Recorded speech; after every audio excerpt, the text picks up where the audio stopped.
They say blind dates are awkward, but no one warns you about the moment when your date walks in, sees your face, and starts crying in front of everyone. That's exactly what happened to Evan Mercer, a single dad who thought he'd survive the worst life could throw at him, until the copper-haired woman in the wheelchair locked eyes with him and whispered, "No, not again." What she said next didn't just break his heart, it shattered everything he thought he knew about second chances, trust, and what it really means to fall in love. Stay with me until the end of this story, and comment what city you're watching from so I can see how far this journey has traveled. The cafe smelled like cinnamon and overpriced espresso, the kind of place where people pretended to work on screenplays while nursing a single latte for 3 hours. Evan Mercer stood just inside the doorway, his shoulders hunched against the March cold that had followed him through the glass door, and wondered, not for the first time that evening, why he'd let his sister talk him into this. "It's been 2 years, Ev," Rachel had said, her voice equal parts bossy and heartbroken. "Theo needs to see you smile again." Hell, I need to see you smile again. Evan had almost hung up on her. Almost. But Rachel had played dirty, mentioning how their mom would have wanted this, how life was too short, how he deserved happiness. All the greatest hits. So here he stood, in a Boulder cafe at 7:30 on a Thursday night, waiting for a woman whose name he couldn't quite remember, and whose face he wouldn't recognize. The cafe was small, intimate in that uncomfortable way that made every conversation feel like a performance. Exposed brick walls, Edison bulbs hanging like lonely stars, mismatched furniture that was probably supposed to feel quirky but just looked exhausted. A couple in the corner was having an intense whispered argument. A college kid with purple hair was crying softly over a biology textbook. The barista, a young guy with a man bun and forearm tattoos, kept shooting Evan sympathetic looks, as if he could smell the desperation radiating off him in waves. Evan checked his phone, 7:33 p.m., 3 minutes late. That was fine. Traffic in Boulder could be unpredictable, especially with the snow melting and refreezing on the roads. He'd give her 10 minutes, maybe 15, and then he'd text Rachel some excuse about getting stood up, order a coffee to go, and drive home to where Theo was probably negotiating with the babysitter about bedtime. He should have been home. Thursday nights were when Theo liked to build elaborate Lego cities on the living room floor, narrating complex political dramas between the minifigures. Last week, there'd been a scandal involving the mayor of Lego City and some missing tax revenue. Evan had no idea where his 8-year-old learned this stuff, but it was infinitely more entertaining than whatever awkward small talk awaited him here. The door chimed. Evan looked up, expecting. He didn't know what he was expecting. Rachel had been maddeningly vague. "She's nice, she's smart, she works in environmental consulting. You'll like her." That was it. No photo, no last name, just a first name he'd already forgotten, and a time and place. But the woman who entered wasn't what stopped his breath. It was the wheelchair. Not the manual kind you saw in hospitals, the temporary equipment that whispered of short-term injury and eventual recovery. This was a sleek, black power wheelchair, the kind that cost more than Evan's truck, with subtle LED lights along the base and controls that looked like they belonged on a spaceship. The woman controlling it moved with practiced precision, navigating the narrow entrance with the kind of spatial awareness that spoke of years, not months. She was younger than Evan had expected, maybe early 30s, his age, with copper-red hair that fell in loose waves past her shoulders, the kind of red that looked natural, like autumn leaves catching fire. She wore a charcoal wool coat, dark jeans, and boots that looked expensive, the kind with buckles and good leather. Her face was striking, sharp cheekbones, a straight nose, lips painted a shade of red that matched her hair, but it was her eyes that hit him like a physical blow. Green. Not the muddy hazel people politely called green, but genuine emerald, the color of deep forests and hidden things. And they were looking directly at him. For a heartbeat, neither of them moved. The cafe continued around them, the espresso machine hissing, the college kid sniffling, the couple in the corner reaching some kind of bitter détente. But Evan felt suspended, caught in the weight of her gaze. Then her face changed. It was subtle at first, a tightening around her eyes, a slight parting of her lips. But then color drained from her cheeks. Her hands gripped the controls of her wheelchair so hard her knuckles went white, and her eyes, those impossible green eyes, filled with something Evan recognized all too well. Panic. No, she whispered, and even though she was still 15 feet away, somehow Evan heard her perfectly. No, no, no. The barista looked up. The crying college kid paused mid-sniffle. Even the arguing couple stopped to stare. Evan took an instinctive step forward. Are you... Not again. Her voice was louder now, shaking. Please tell me this isn't... You're not... She was crying, right there, in front of everyone, tears spilling down her cheeks and dripping onto her coat. Her hands fumbled with the wheelchair controls, and for a horrible moment, Evan thought she was going to back right out the door, flee into the March darkness, and disappear from his life before it even began. But she didn't. Instead, she just sat there, trapped between the entrance and escape, shaking and crying and whispering, I can't do this again. I can't. Every instinct Evan had developed over 33 years screamed at him to help. He'd been a paramedic for 6 years before Theo was born, before Sarah got sick, before everything fell apart. He knew how to handle crisis, how to calm panic, how to make frightened people feel safe. But something in this woman's eyes told him that swooping in like a hero was exactly the wrong move. So instead, he knelt, right there, in the middle of the cafe, in his good jeans and the button-down shirt Rachel had made him buy specifically for this date. Evan Mercer lowered himself to one knee like a knight before a queen, making himself smaller, less threatening, putting himself at her eye level. Hey, he said softly, his voice barely carrying over the cafe noise. My name is Evan. I think maybe we're supposed to be meeting each other tonight. She stared at him, tears still streaming, her breath coming in short, sharp gasps that Evan recognized as the edge of a panic attack. I'm going to be completely honest with you, Evan continued, keeping his voice steady and gentle. I have no idea what's happening right now, but I can see you're upset, and I'm guessing I'm somehow part of the problem, even though I literally just got here and I don't think we've ever met before. A sound escaped her throat. Not quite a laugh, not quite a sob. So here's what I'm thinking, Evan said, still kneeling, acutely aware that the entire cafe was now watching them like they were the evening's entertainment. I can leave right now. Just stand up, walk out that door, and you'll never see me again. Or I can stay. Get us some coffee, find a table, and we can figure out what the hell is going on. But I'm only going to stay if you want me to, because right now you look like you've seen a ghost, and the last thing I want to do is make your night worse. For a long moment, she just stared at him. Evan could see her mind working, weighing options, calculating risks. He stayed perfectly still, letting her take her time, letting her have control of the moment. Finally, she took a shaky breath and wiped at her tears with the back of her hand, smearing her mascara. Did Rachel set this up? Evan blinked. Rachel's my sister. She's the one who arranged this whole thing. Why? Because my friend Amber set this up. She told me... The woman's voice cracked. She told me my date would also be in a wheelchair, someone who would understand. The words hit Evan like cold water. He rocked back slightly on his heels, understanding flooding through him in a sick wave. This wasn't a blind date. This was a setup. A well-intentioned, catastrophically misguided setup. Jesus, Evan breathed. I'm so sorry. I had no idea. Rachel just said she had a friend who was single and... He stopped himself. That's not important. What's important is that you're upset, and you have every right to be.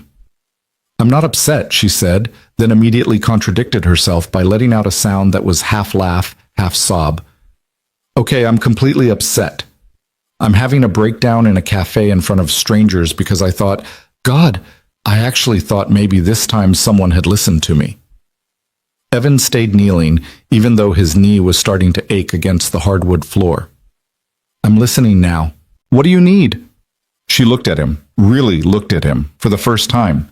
Her eyes swept across his face, taking in the lines around his eyes, the gray threading through his dark hair at the temples, the exhaustion he couldn't quite hide no matter how much coffee he drank. What's your name? She asked quietly. Evan Mercer. I'm Lena Hart. She wiped at her face again, this time with more composure. And honestly, I need to know if you're going to run. Because they always run, Evan. Always. They either run immediately or they stick around long enough to make me believe they might stay, and then they run anyway, and I'm so goddamn tired of being the reason people run. The rawness in her voice gutted him. Evan thought of Sarah, of the way she'd looked at him in those final weeks, apologizing for being sick, for being a burden, as if she'd had any choice in the matter. He thought of the way people had treated him after she died, the pitying looks, the awkward silences, the friends who'd slowly disappeared because grief made people uncomfortable. "I'm not going to run," Evan said, and meant it with every fiber of his being. "I'm a single dad with an 8-year-old who still has nightmares about losing his mom. I work in home renovation because my paramedic schedule didn't work with single parenting.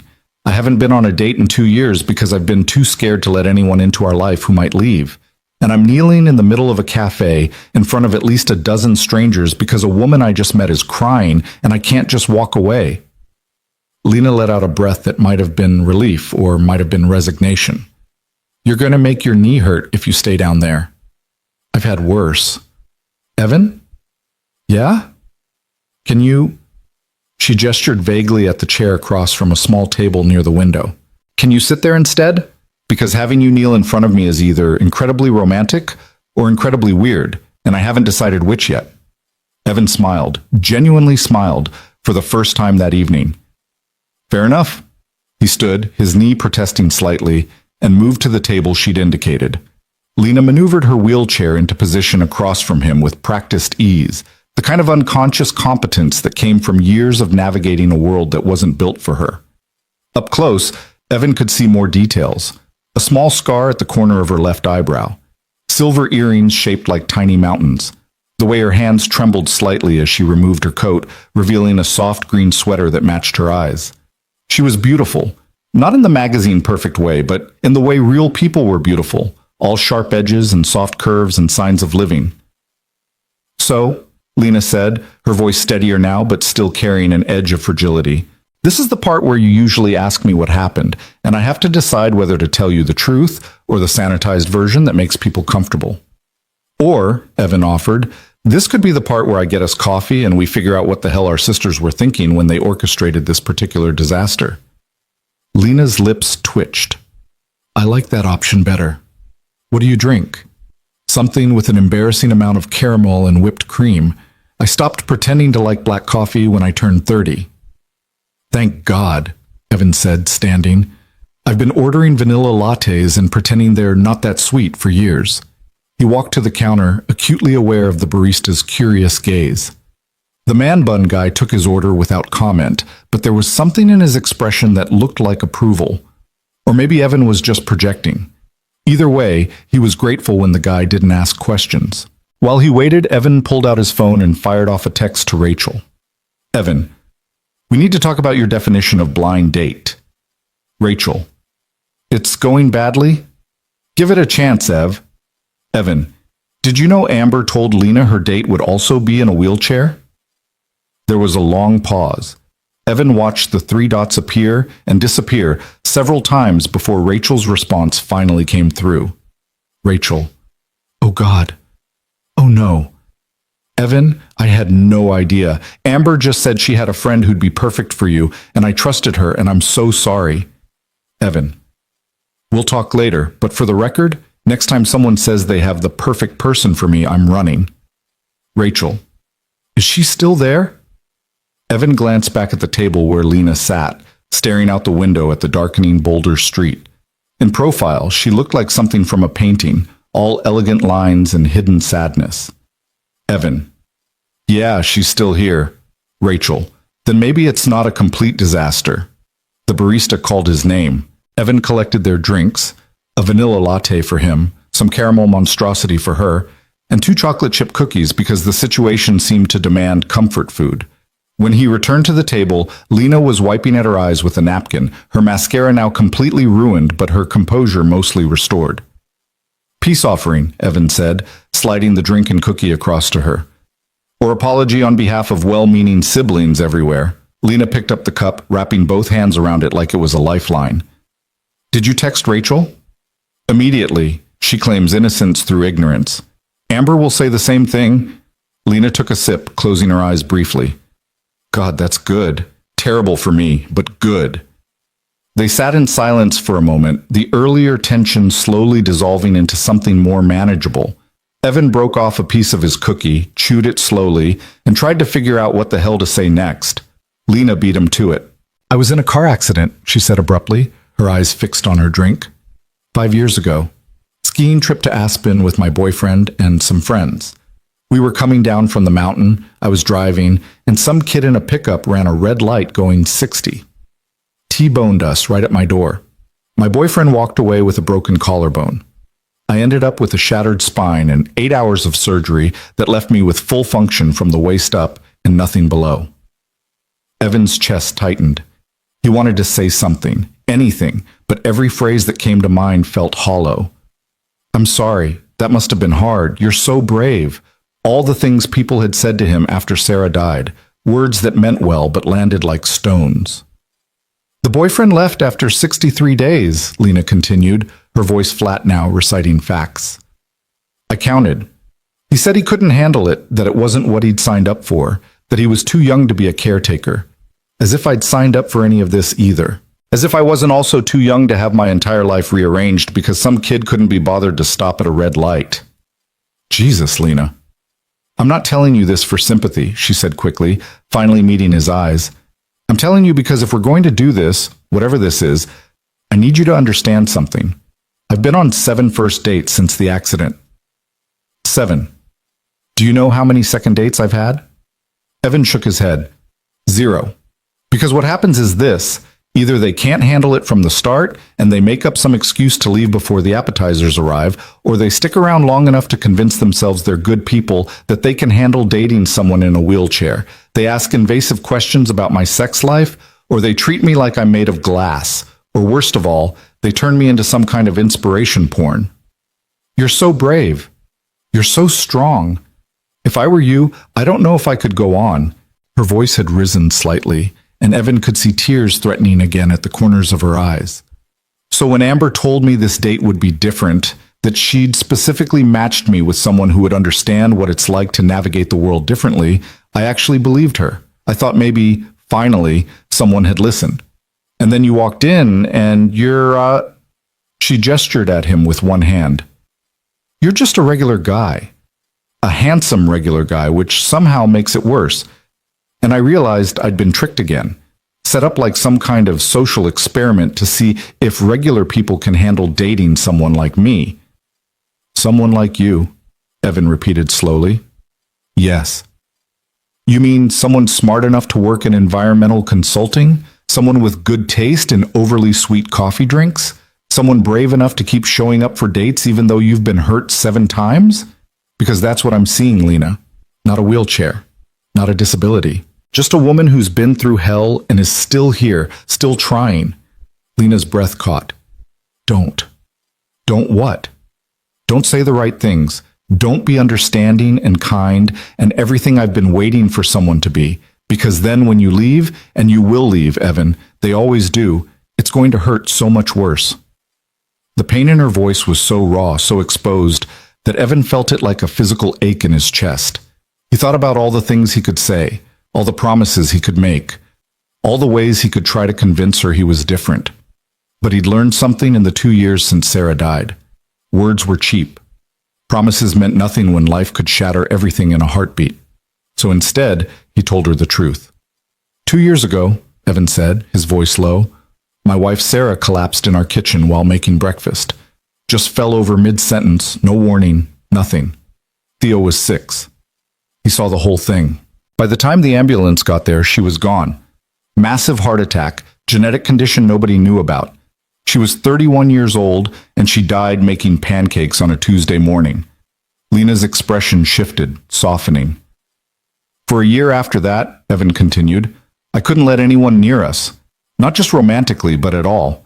I stopped answering calls from friends. I pulled Theo out of activities. I convinced myself that if I could just keep us small, keep us contained, nothing else bad could happen. And it was killing us. Theo started having these nightmares where everyone he loved disappeared. I lost weight, couldn't sleep, functioned on autopilot. He paused, taking a breath. Rachel finally staged an intervention about 6 months ago. Made me start therapy, forced me to let the babysitter actually babysit instead of hovering, convinced me to let Theo join soccer, even though the thought of him on a field without me terrified me. And tonight, she convinced me to come here because she said it was time to stop being afraid of living. Are you? Lena asked quietly. Afraid? Terrified, Evan admitted. Because you're right, Lena. People leave. People die. People decide you're too complicated or too broken or too much work. And I'm scared shitless of bringing someone into Theo's life who won't stay because he's already lost one parent and I can't... His voice cracked. I can't let him lose anyone else. They sat in silence, two broken people in a small cafe, the weight of their confessions hanging in the air between them like smoke. Outside, snow had started falling again, soft flakes drifting past the window like small ghosts. So what do we do? Lena finally asked. Because I'll be honest, this is either the worst first date of my life or the most honest one, and I genuinely don't know which. Evan surprised himself by laughing. How about we start over? Not as Rachel's brother and Amber's friend, but as two people who both know what it's like to have life kick the shit out of you. Start over, Lena repeated, considering. Then, slowly, she extended her hand across the table. Hi, I'm Lena Hart.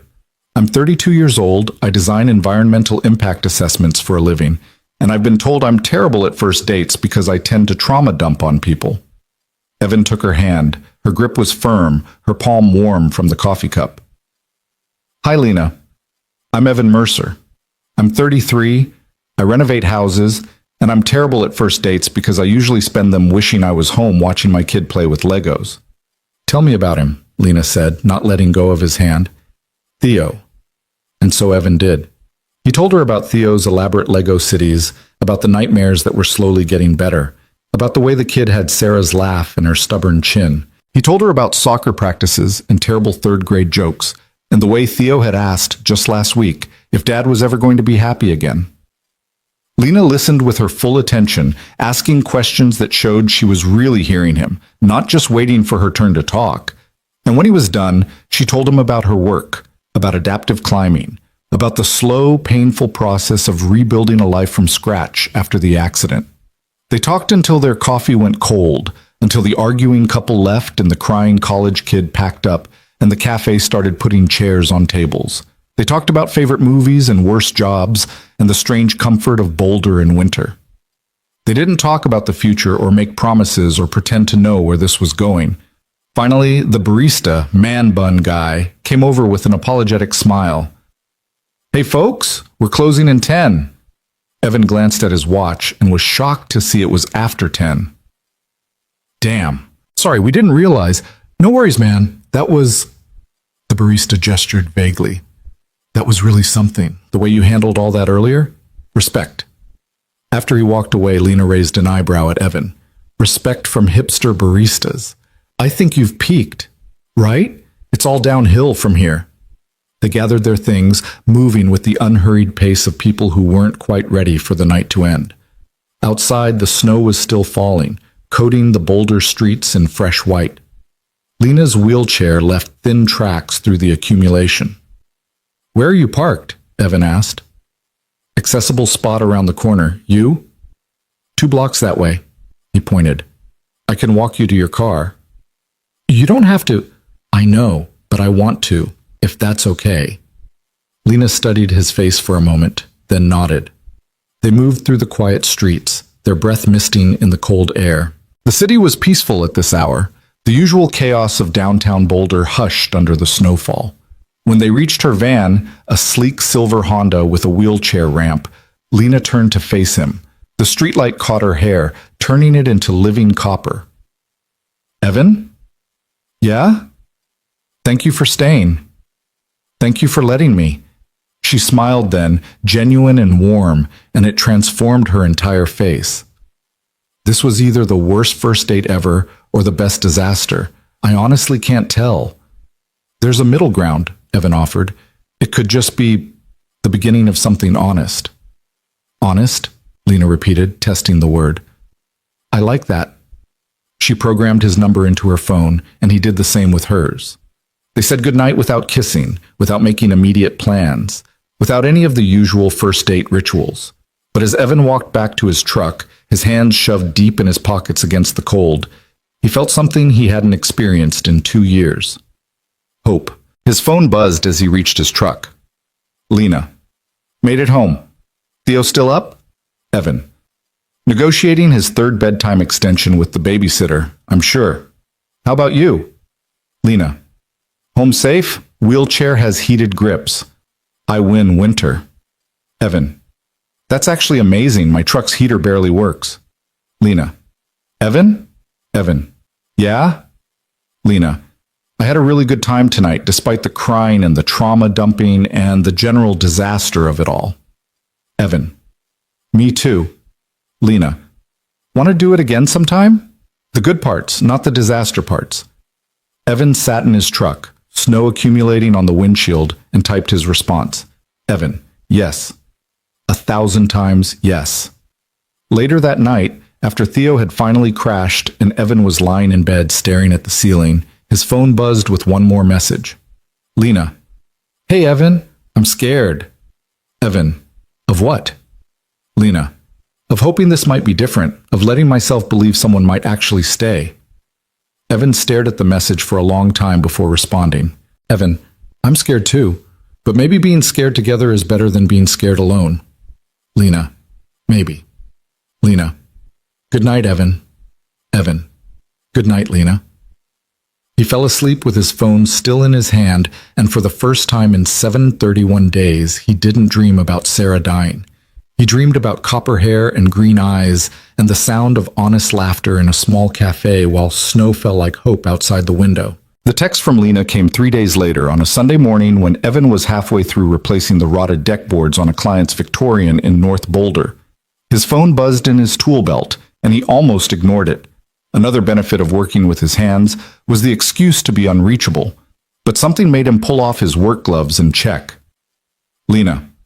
There's an adaptive climbing gym in Louisville. They open climb session today at 2.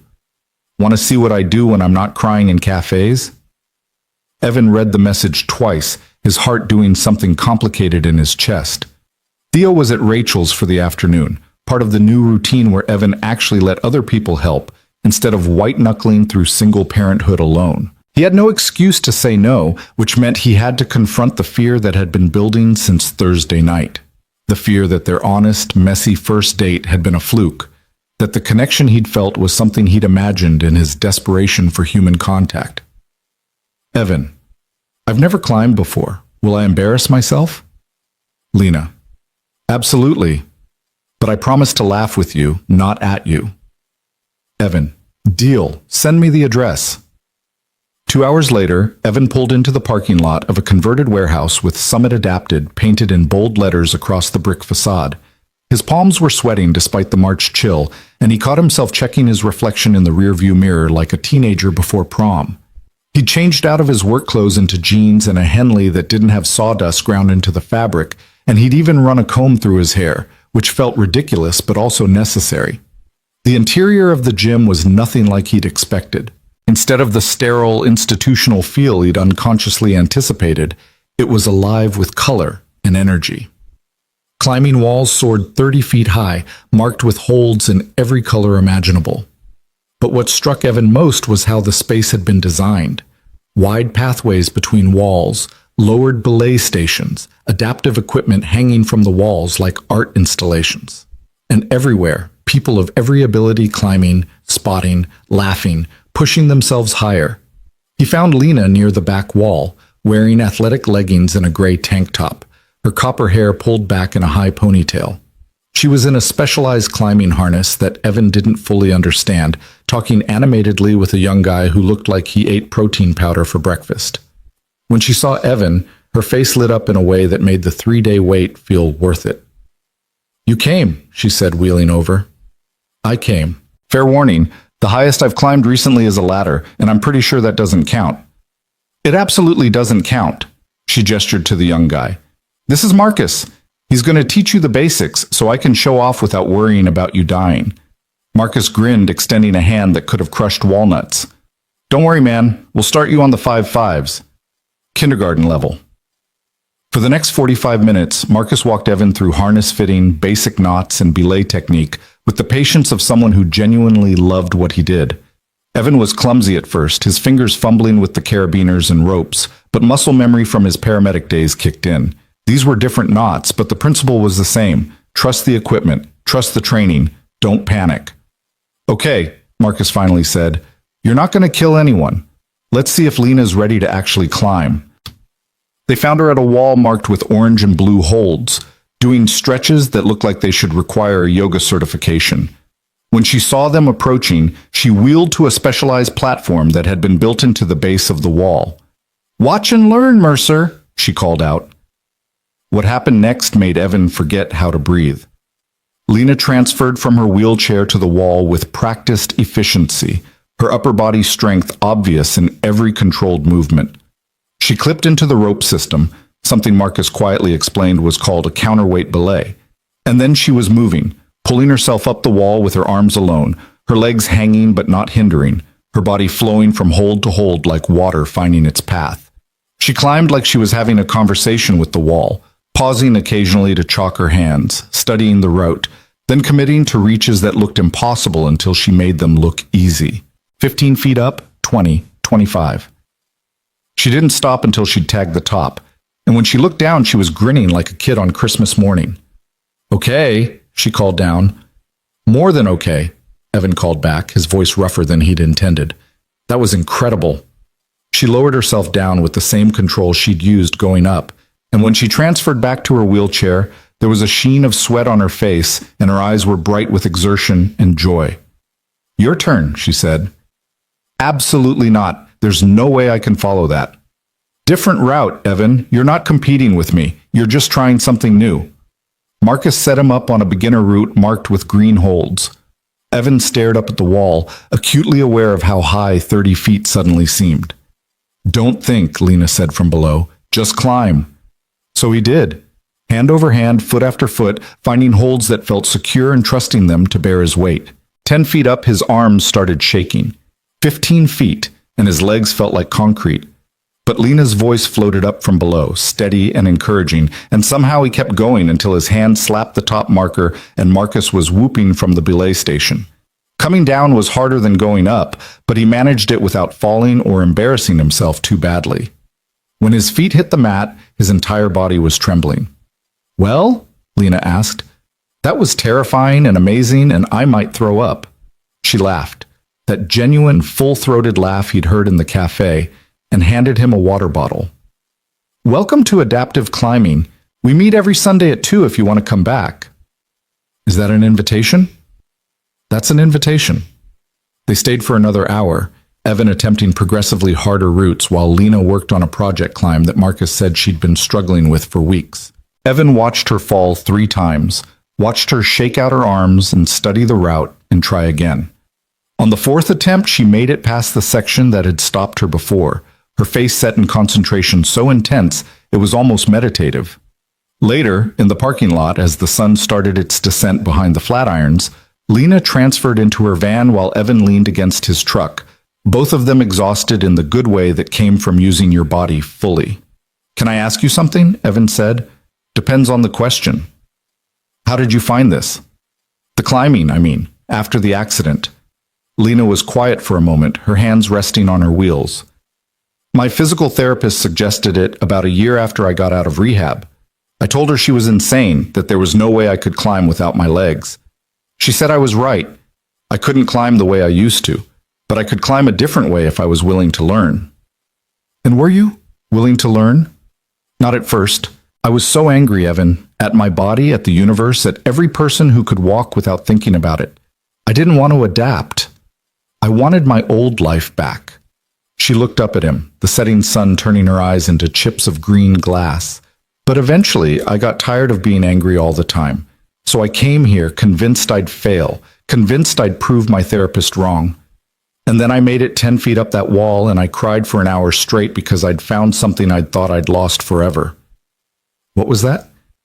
The feeling of being strong, of being capable, of being something other than broken.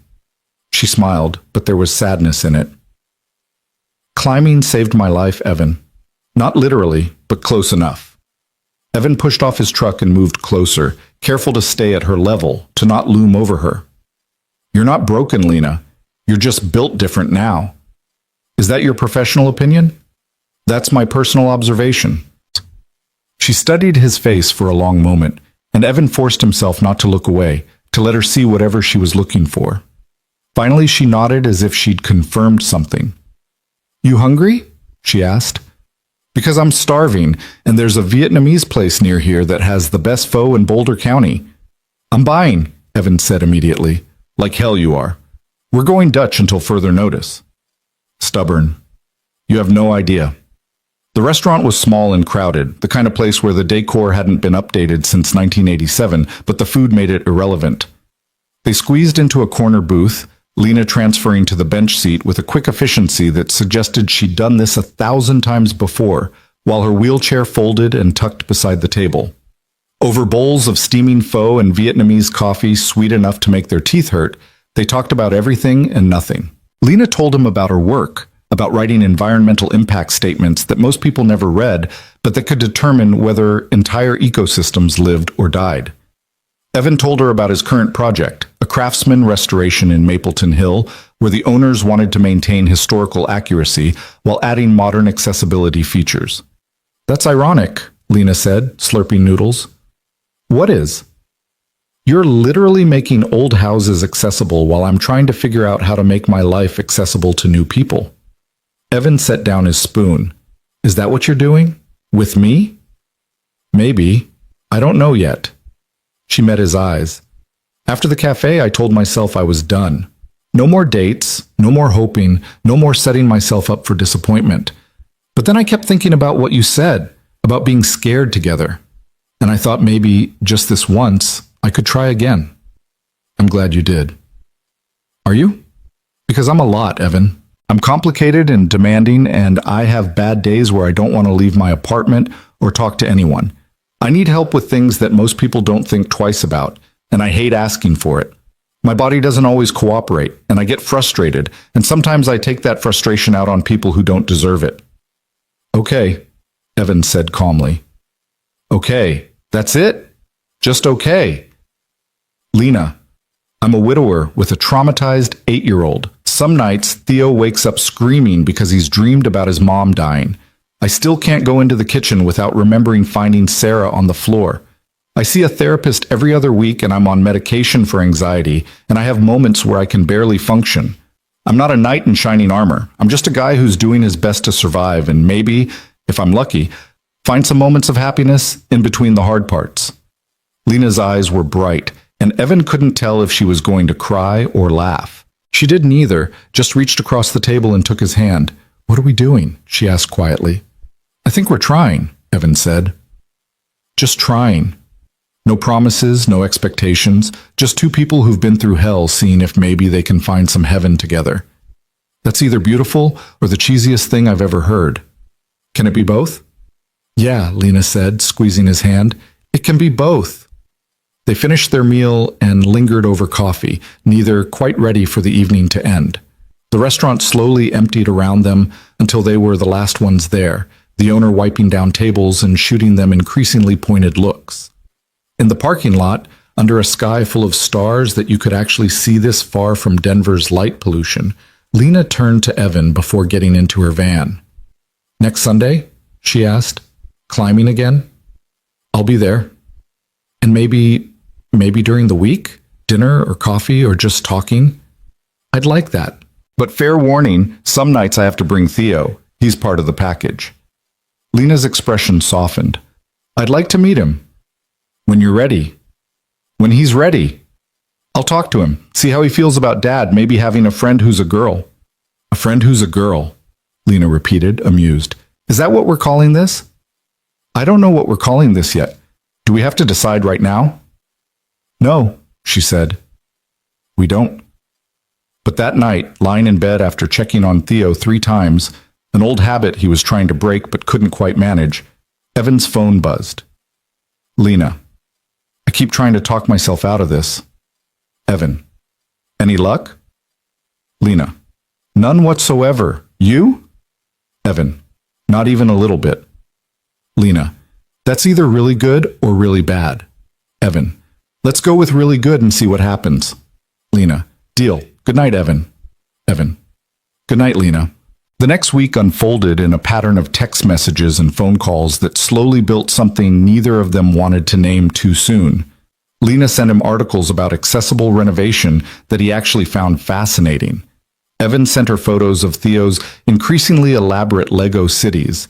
They talked about work and family and the weird little details of their days that felt too small to share with most people, but somehow perfect for each other.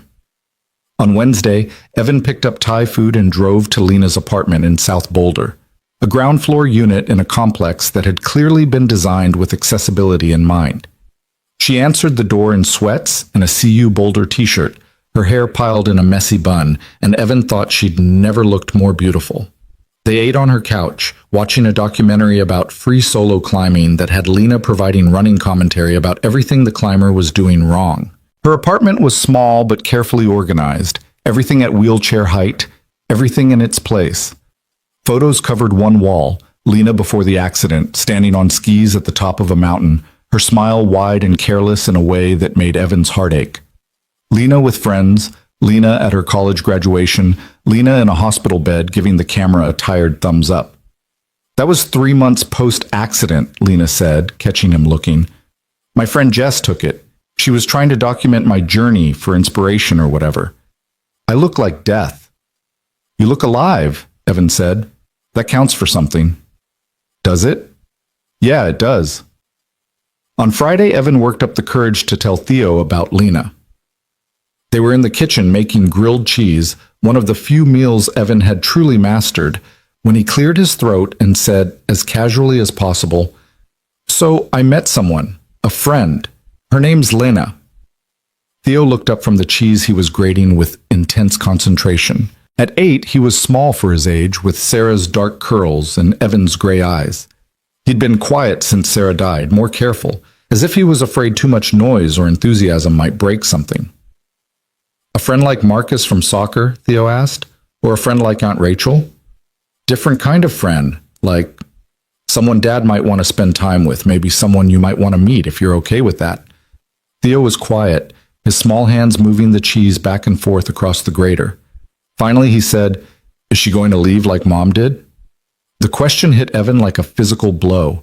He set down the spatula and knelt beside his son, putting himself at eye level the way he'd done with Lena that first night. Mom didn't want to leave, Evan said gently. You know that, right? She didn't choose to go. But she's still gone. Yeah, buddy, she's still gone. So how do you know this Lena won't go too? Evan took a breath, forcing himself to be honest. I don't know. People can't promise they'll stay forever, but I know that Lena is kind and she's funny and she makes Dad smile, and I thought maybe if you wanted to, you could meet her. No pressure, just maybe coffee or ice cream, and if you don't like her or you're not ready, that's completely okay. Theo studied his father's face with the seriousness of someone much older. Does she make you happy? Like Mom used to? Different kind of happy, but yeah, she does. Okay, Theo said finally. I'll meet her, but Dad? Yeah? If she's mean, or if she makes you sad, I'm going to tell her to leave. Evan pulled his son into a hug, breathing in the smell of shampoo and little boy sweat. Deal. He texted Lena that night. Evan. Theo wants to meet you. He's threatened to kick you out if you're mean to me, so fair warning. Lena. I'm terrified and honored in equal measure. What is he like? What do I need to know? Should I study? I feel like I should study. Evan. Lena. Breathe. He's 8. He likes Legos, bad jokes, and ice cream. You'll be fine. Lena. What if I'm not? What if he hates me? What if I say the wrong thing? Evan. Then we'll figure it out together. No pressure, remember? Lena. When? Evan. Sunday after climbing. If you're up for it. Lena. I'll be up for it. I'll be terrified, but I'll be up for it. Sunday arrived cold and clear, one of those late March days where winter was finally loosening its grip, but not quite ready to let go. Evan and Theo arrived at the climbing gym early, Theo's hand tight in his as they walked through the doors. Is she here? Theo whispered, his eyes huge. Not yet. Want to climb while we wait? They were halfway up the beginner wall. Theo, a natural, fearless in a way that made Evan's heart clench with equal parts pride and terror, when Evan heard Marcus's booming voice say, "Look who's finally here!" Lena wheeled through the entrance, and Evan's first thought was that she looked as nervous as he felt. She'd worn a purple climbing tank and black leggings, her hair in its usual ponytail, but there was tension in her shoulders that hadn't been there last week. "Down," Evan said to Theo. "Let's go say hi." They descended the wall, Theo moving with the confidence of someone who'd already decided gravity was just a suggestion. When they reached the floor, Evan felt his son's hand slip into his and squeeze tight. "Theo," Evan said gently, "this is my friend Lena. Lena, this is my son, Theo." Lena wheeled forward slowly, stopping a respectful distance away and lowering herself slightly so she wasn't looming over the boy. "Hi, Theo. Your dad's told me a lot about you. He says you're really good at Legos." Theo stared at her, his eyes moving from her face to her wheelchair and back again. The silence stretched long enough that Evan started mentally preparing an exit strategy. Then Theo said in his clear, high voice, "Why do you have a wheelchair?" "Theo," Evan started, but Lena held up a hand. "That's okay," she said, looking directly at Theo. "I have a wheelchair because my legs don't work anymore. I was in a car accident and it hurt my spine, so now I use this to get around." "Does it hurt?" "Sometimes, but not right now." "Can you still do stuff?" "Lots of stuff. I can climb walls, drive a car, work, hang out with friends. I just do them a little differently than people who can walk." Theo processed this, his face serious. Then he asked, "Can you play Legos?" A smile broke across Lena's face like sunrise. "I love Legos. What do you like to build?" "Cities, really big cities with governments and scandals." "Scandals?" Lena looked at Evan, eyebrows raised. "Don't ask," Evan said. "I've no idea where he learns this stuff." For the next hour, Evan climbed while Lena and Theo sat on the mat below, Theo explaining in elaborate detail the political structure of his latest Lego creation, while Lena listened with genuine interest, asking questions that suggested she was actually following his 8-year-old logic. Evan kept glancing down, expecting disaster, but instead he saw his son animated in a way he hadn't been in months, talking with his hands and laughing at something Lena said. When it was Lena's turn to climb, Theo watched with the same wide-eyed wonder Evan had felt the first time he'd seen her move up the wall. "She's really strong," Theo said, awed. "Yeah," Evan agreed. "She is." After climbing, they went for ice cream at a place on Pearl Street that had outdoor seating and ramps. Theo ordered chocolate with gummy bears, Lena got mint chip, and Evan stuck with vanilla because he was boring and comfortable with it. "So, Theo," Lena said, carefully navigating a spoonful of ice cream, "your dad tells me you're on a soccer team." "Yeah, I'm not very good, though." "What position do you play?" "Defense. Coach says I'm good at getting in the way." Lena laughed. "That's an important skill. Defense wins games." They talked about soccer and school and Theo's best friend Marcus, different Marcus, Theo clarified, who had a dog that could skateboard. And then, as they were finishing their ice cream, Theo suddenly asked, "Are you my dad's girlfriend?" Evan choked on his vanilla.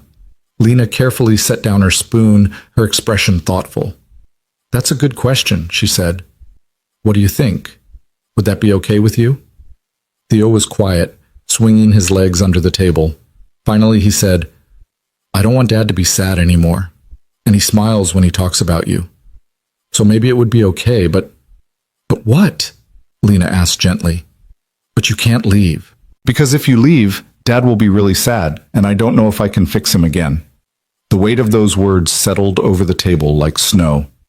Evan felt his throat close up, and when he looked at Lena, he saw tears shining in her eyes. "Theo," Lena said, her voice steady despite the emotion in her eyes, "I can't promise I'll never leave, because life is unpredictable and scary sometimes.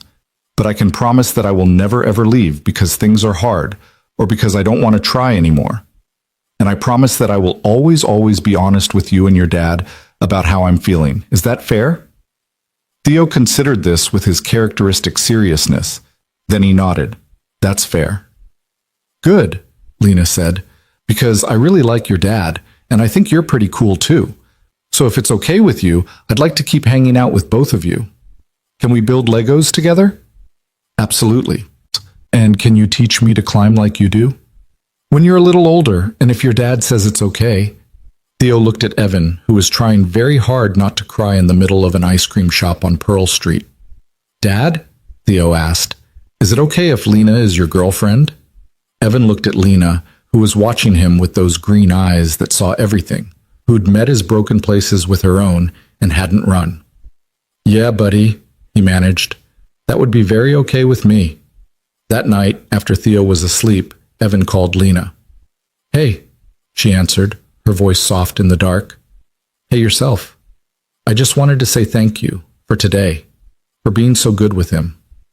He's a special kid, Evan. You're raising him right. I'm scared shitless most of the time that I'm screwing him up. Welcome to parenting. I think that's the default setting. She paused. Can I tell you something? Always. When Theo asked me not to leave, I almost broke down right there. Because the truth is, Evan, I'm terrified. Not of you or him, but of this. Of caring about people again. Of being vulnerable.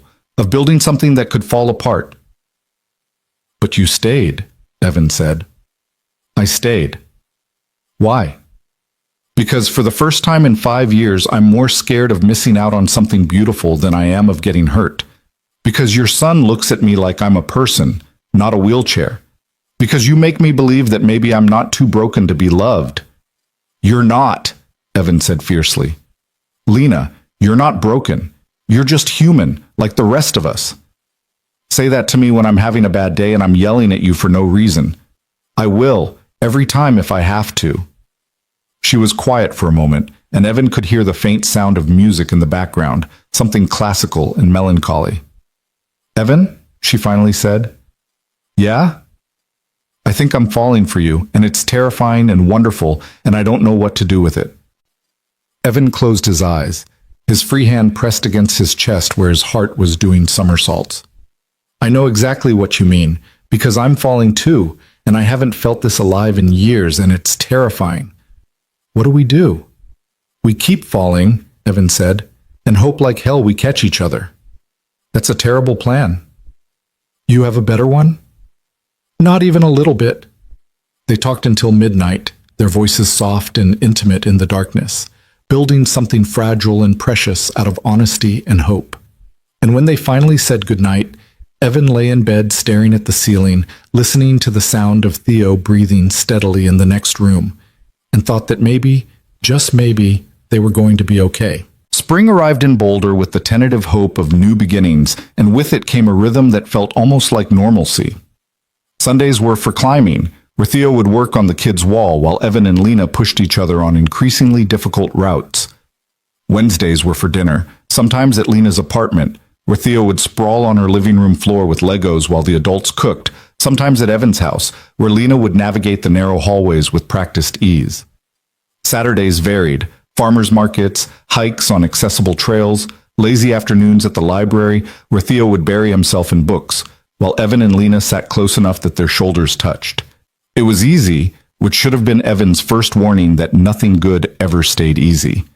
3 months into whatever they were calling this, on a Tuesday morning in early June, Evan was replacing crown molding in a gun barrel ranch when his phone rang. Lena's name flashed across the screen, which was unusual. She knew his work hours, knew he didn't take calls unless it was an emergency. Hey, he answered, balancing the phone between his ear and shoulder while his hand stayed occupied with the trim. Everything okay? Silence. Not empty silence, but the kind weighted with something heavy and unspoken. Lena? I need to see you. Her voice sounded wrong, flattened out, like she'd pressed all the emotion out of it deliberately. Can you come to my apartment after work? Evan's stomach dropped. What's wrong? Just, please come. Around 6? Lena, you're scaring me. 6 o'clock, Evan. I'll see you then. She hung up before he could respond, and Evan stood there in the empty house with his phone in his hand and his heart in his throat, trying to convince himself he was overreacting. Maybe she had good news.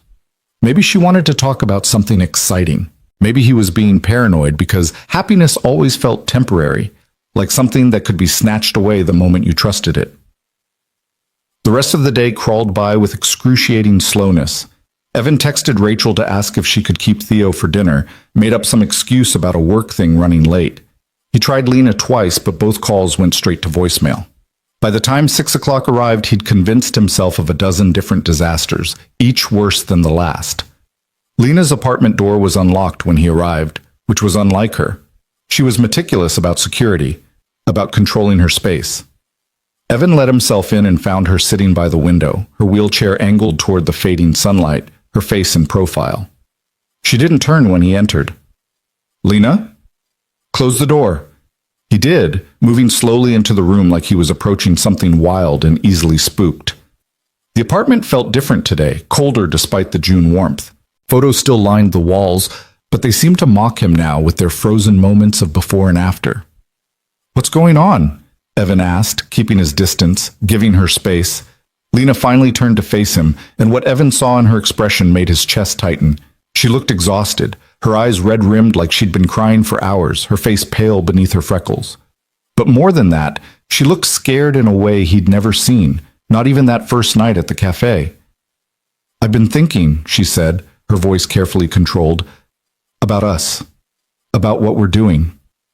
"Okay," Evan said slowly, his heart starting to hammer. And I think we need to stop." The words hit him like a physical blow. Evan actually took a step back, his hand reaching out to steady himself against the wall.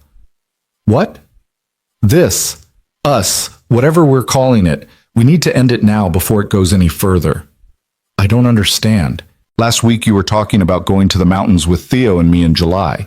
You were making plans. What changed?" Lena's hands gripped her wheels so tightly her knuckles went white. "I'm falling in love with you, Evan. That's what changed." Of all the things Evan had expected her to say, that wasn't one of them. He stared at her, trying to make the words make sense, trying to understand how falling in love was a reason to end things rather than continue them. "I'm not following," he finally managed. "I'm falling in love with you," Lena repeated, her voice breaking slightly on the words. "And I can't survive being someone's project again. I can't survive being the broken thing you think you can fix." "Lena, I don't think you're broken. Don't!" Her voice cracked like a whip, sharp and desperate. "Don't lie to me, Evan. I've seen how you look at me when you think I'm not paying attention. I've seen you hover when I'm transferring from my chair. I've heard the way you phrase things, always so careful, always making sure I'm okay, always ready to swoop in and help whether I ask for it or not." "Because I care about you," Evan said, his own voice rising. "Because I don't want you to struggle if I can help. That's not treating you like a project. That's just being a decent human being." "Is it?" Lena wheeled closer, and Evan could see tears tracking down her face now. "Or is it you trying to be the hero again? Trying to save the poor disabled woman because you couldn't save your wife?" The accusation landed like a knife between his ribs. Evan felt the air leave his lungs, felt something hot and painful bloom in his chest. "That's not fair," he said quietly. "Isn't it? Be honest, Evan. When you look at me, don't you see someone who needs saving, someone who needs protection, someone who can't quite manage on her own?" "No," Evan said firmly. "When I look at you, I see the strongest person I've ever met. I see someone who climbs walls with just her arms, who rebuilds her entire life after it was destroyed, who had the courage to let me in, even after being hurt over and over. That's what I see." "Then why can't you let me struggle?" Lena's voice broke completely now, dissolving into something raw and wounded.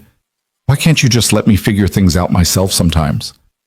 Why do you always have to help?" "Because I'm terrified." The words exploded out of Evan before he could stop them. "Because every single day I'm terrified that something's going to happen to you, that I'm going to lose you the way I lost Sarah, and I can't—" His voice cracked. "I can't survive that again, Lena. I can't watch another person I love die." Silence fell between them, heavy and suffocating. Outside, the sun continued its descent behind the mountains, painting the room in shades of amber and shadow. "I'm not dying," Lena said finally, her voice barely above a whisper. "I know that." "Do you? because the way you treat me sometimes, it's like you think I'm made of glass. Like any wrong move could shatter me. She wiped at her face with shaking hands. I've spent 5 years learning how to be strong again, Evan. 5 years fighting to be seen as capable, as whole, as someone who doesn't need constant protection. And then I meet you, and you're wonderful and kind, and you make me feel things I thought I'd never feel again. But you also make me feel fragile in a way I hate. I don't mean to. I know you don't. That's what makes this so hard. Lena's voice was gentler now, but no less final. You're not trying to hurt me. You're trying to love me. But the way you love feels like it's suffocating me, and I won't go back to being someone's burden. You're not a burden, Evan said desperately. Lena, you're not. Then prove it, she interrupted. Prove it by leaving. The words hung in the air between them like smoke. Evan felt his world tilting sideways, felt everything he'd started to believe in crumbling beneath his feet. You're really doing this, he said. And it wasn't a question. I have to, before I lose myself completely trying to be what you need me to be. What I need you to be? Lena, all I need you to be is yourself. The version of myself that doesn't need help. The version that can handle everything alone. Because I can't be that person, Evan. Some days I need help getting dressed. Some days my body doesn't cooperate and I'm exhausted by noon. Some days I'm angry and frustrated and I take it out on the people around me, and I need someone who can see all of that and not try to fix it, not try to make it easier, just accept it as part of who I am. I can do that, Evan said, hearing the desperation in his own voice and hating it. Can you? Because from where I'm sitting, you've spent 3 months trying to make everything perfect for me. Researching accessible restaurants, checking ramp angles, asking if I'm tired, if I need anything, if you can help. And it's sweet, Evan, it really is. But it's also exhausting, because it means you see me as someone who needs those things rather than someone who can figure them out myself. Evan ran his hands through his hair, trying to organize thoughts that felt like scattered puzzle pieces. So what do you want me to do? Ignore you when you're struggling? Pretend I don't care? I want you to trust me, Lena said simply. Trust that I know my own limits. Trust that I'll ask for help when I need it. Trust that I'm capable of taking care of myself and making my own decisions about what I can and can't handle. I do trust you. Do you? Because 3 days ago, when we were at the grocery store and I was trying to reach something on a high shelf, you grabbed it for me before I could even ask. Last week, when we went to that new restaurant, you called ahead to make sure they had accessible seating without asking me if I wanted you to. Every single time we make plans, you check and double-check everything to make sure it'll work for me, and you never once ask if I want you to do that. Each example landed like a small stone, building into something heavier. Evan wanted to argue, to defend himself, but he couldn't because she was right. He had done all those things. He had been so focused on making everything smooth and easy that he hadn't stopped to consider whether she wanted smooth and easy or whether she wanted to navigate the world herself, bumps and all. I didn't realize, he said quietly. I know, that's the problem. You're so busy trying to protect me from the world that you don't see how that feels like you don't think I can handle the world. Lena's voice softened, and when Evan looked at her, he saw that her anger had transformed into something that looked like grief. I love you, Evan. God help me. I love you so much it terrifies me. But I can't be with someone who treats me like I'm constantly one moment away from breaking. I survived a car accident that should have killed me. I rebuilt my entire life from scratch. I learned to be strong again. And I need you to see that strength instead of just seeing what I lost. I do see your strength, Evan said, and his voice was raw now, stripped of everything but honesty. Lena, you're the strongest person I know. That's not a lie or something I'm saying to make you feel better. It's the truth. Then why can't you let me be strong around you? The question hit him like cold water, clarifying something he'd been too scared to examine. Evan sank down onto her couch, his legs suddenly unable to hold him, and put his head in his hands. Because if you're strong, he said slowly, each word pulled from somewhere deep and painful, then you don't need me. And if you don't need me, then what's stopping you from leaving? The silence that followed was absolute. When Evan finally looked up, Lena was staring at him with an expression of such profound sadness that it hurt to see. Oh, Evan, she whispered. I lost Sarah, he continued, the words coming faster now, like a dam breaking. I lost her, and there was nothing I could do to stop it. She was here one moment, making pancakes and laughing at Theo's terrible joke, and then she was just gone. And I spent 2 years convinced that if I could just control everything, just protect everyone, just make sure nothing bad ever happened again, then I could keep Theo safe, keep myself safe. And then I met you, and you were so incredible and so vulnerable, and some broken part of my brain decided that if I could just take care of you, if I could just make your life easier, then you'd stay. Because who leaves someone who makes everything perfect for them? Evan? But that's not love, is it? He laughed, a bitter sound that held no humor. That's just me trying to buy your loyalty with helpfulness. That's me trying to make myself indispensable so you can't leave. And you're right to call me on it because you deserve better than someone who's trying to trap you with kindness. Lena wheeled closer until she was right in front of him, close enough that he could smell her perfume, something light and floral that he'd come to associate with safety and home. I don't want to leave, she said softly. That's what you're not understanding. I don't want to leave you or Theo or this thing we've built. But I need to know that you're with me because you want me, not because you need to save me. I need to know that if I have a bad day and I'm mean or frustrated or struggling, you're not going to see that as something you need to fix. How do I do that? Evan asked, looking up at her with red-rimmed eyes. How do I stop trying to help when helping is how I show love? You learn the difference between helping because someone asks for it and helping because you're afraid. Lena reached out and cupped his face in her hands, her thumbs wiping away tears he hadn't realized were falling. You learn to sit with discomfort instead of immediately trying to solve it. You learn to trust that I'm capable even when things are hard. What if I can't? What if I'm too broken to love you the right way? Then we figure it out together. But Evan, I need you to hear me right now. I'm not asking you to stop caring. I'm not asking you to ignore when I'm struggling. I'm asking you to let me lead. Let me tell you what I need instead of assuming. Let me fail sometimes without immediately trying to catch me. Let me be a whole, complicated, sometimes messy person instead of a project that needs managing. Evan closed his eyes, leaning into her touch, feeling the weight of everything she was saying settle into his bones. She was asking him to trust her, but more than that, she was asking him to trust the universe not to take her away the way it had taken Sarah. And that was the hardest thing she could possibly ask. I'm scared, he whispered. Me too. I'm so scared, Evan. But I'm more scared of losing you because we couldn't figure out how to love each other right than I am of staying and working through this. He opened his eyes and looked at her, really looked at her, seeing past his own fear to the woman in front of him.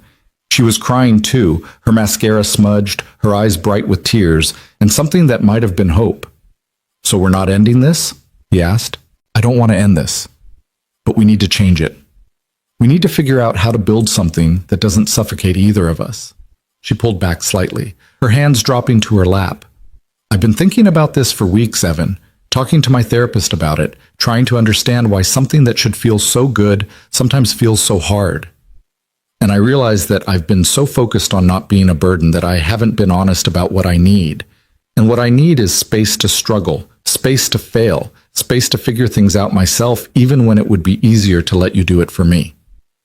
Because that's how you maintain your independence, Evan said slowly, understanding dawning. Yes, my independence is everything to me. It's what I fought for in rehab, what I fight for every single day. And when you take that away, even with the best intentions, it feels like you're taking away the thing that makes me me. Evan nodded, wiping at his face with the back of his hand. I get it. I do. But Lena, you need to understand something too. I'm not going to be perfect at this. I'm going to mess up. I'm going to want to help when you don't need it, because that's how my brain is wired. And I need you to tell me when I'm doing it, not wait 3 months and then blow up. Tell me in the moment so I can learn. You're right, Lena said. I should have said something sooner. I should have been clear about my boundaries instead of letting resentment build up. That's on me. So what do we do now? Lena took a deep breath, and when she spoke, her voice was steadier. We start over. Not completely. I'm not throwing away 3 months of building something real. But we recalibrate. We figure out new patterns that work for both of us. How? For starters, you let me ask for help instead of offering it constantly. If I need something, I'll tell you. And if I don't ask, you assume I'm capable of handling it myself. That's going to be hard for me, Evan admitted. I know, but it's necessary for both of us. She reached for his hands, holding them in hers, and I promised to be more honest about my feelings before they turn into explosions. To tell you when something bothers me instead of storing it up until I can't take it anymore. What about Theo? Evan asked. He's attached to you. If we're recalibrating, he needs to understand too. We'll talk to him together. We'll explain that grown-ups sometimes need to adjust how they do things, that it doesn't mean anything's wrong, just that we're learning. Kids understand that.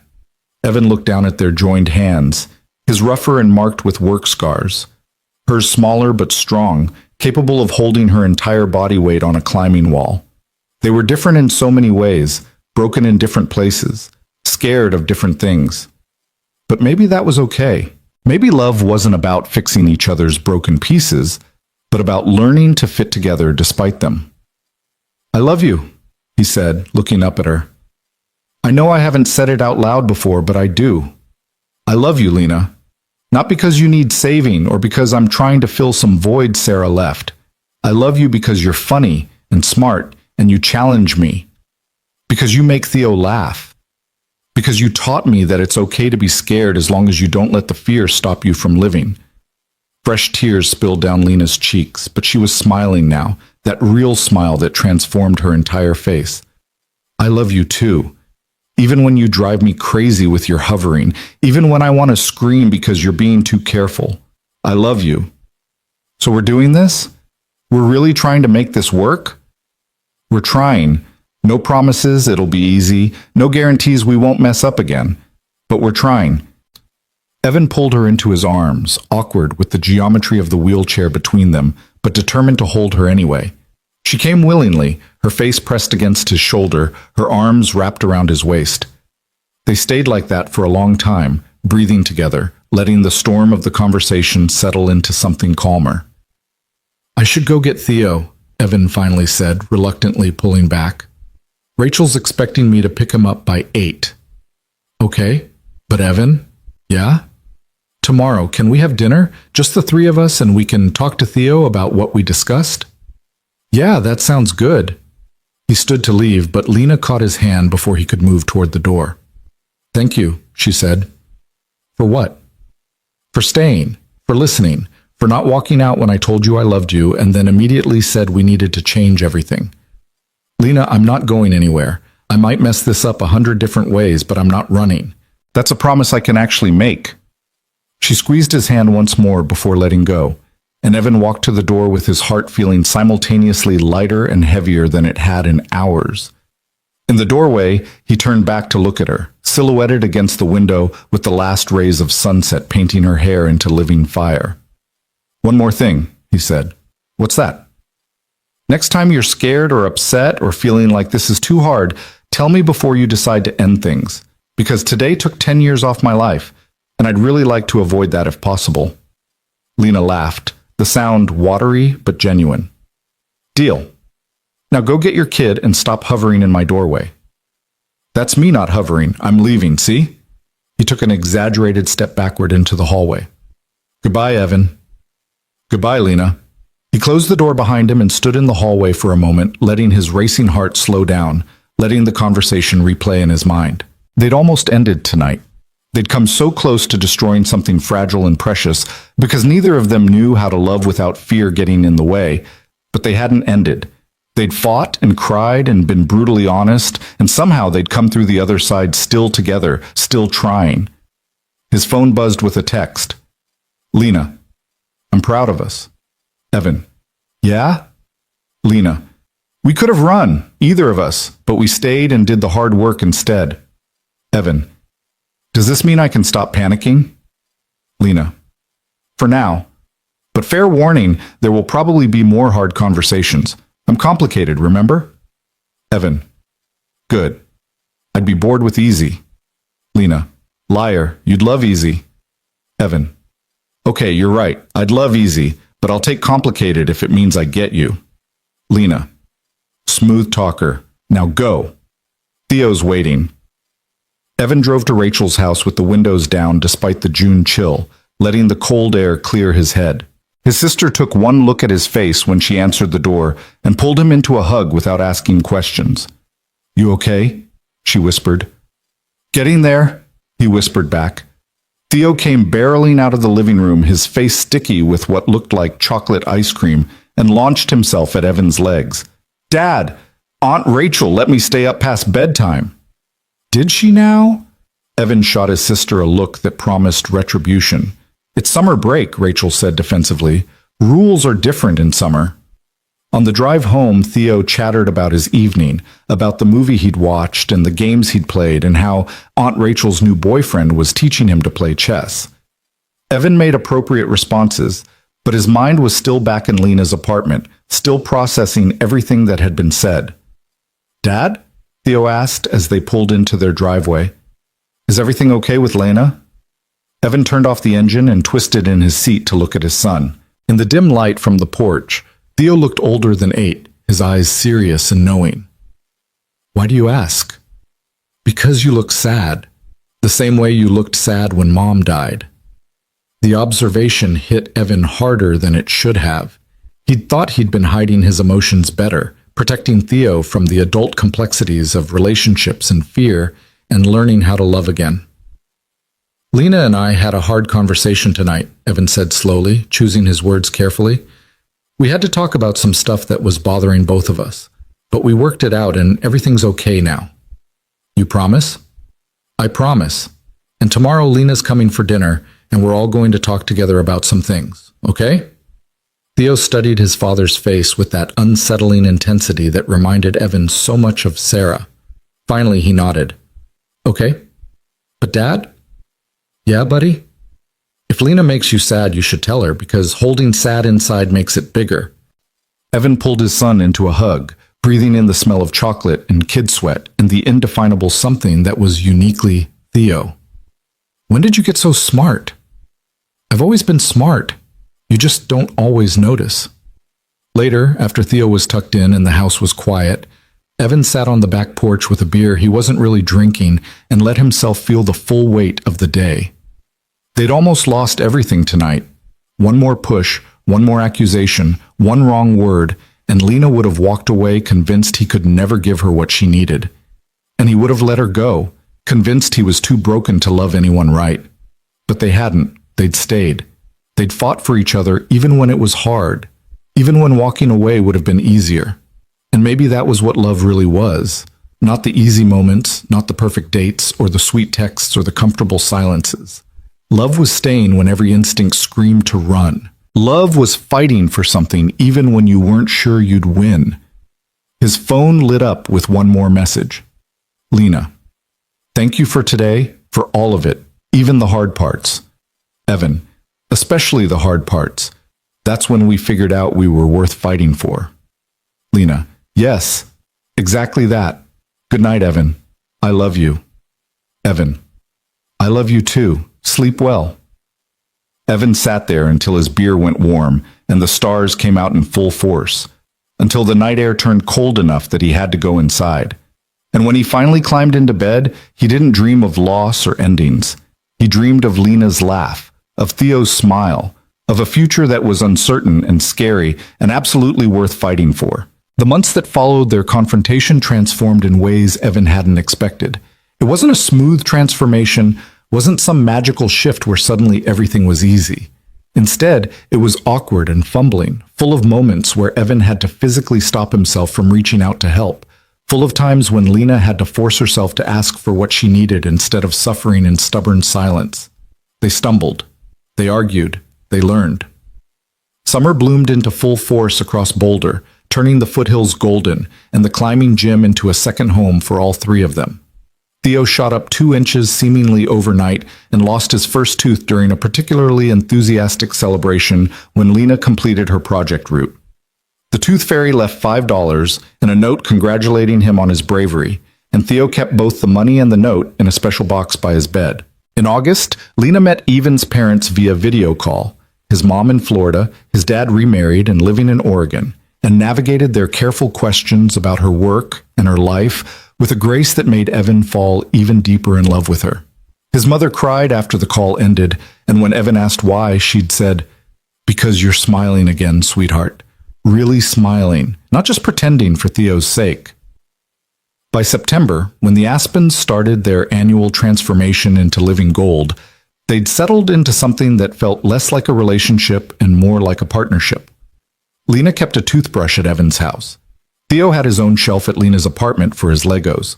They had inside jokes and comfortable silences and the kind of shorthand that came from actually knowing each other, not just the highlight reels people showed the world.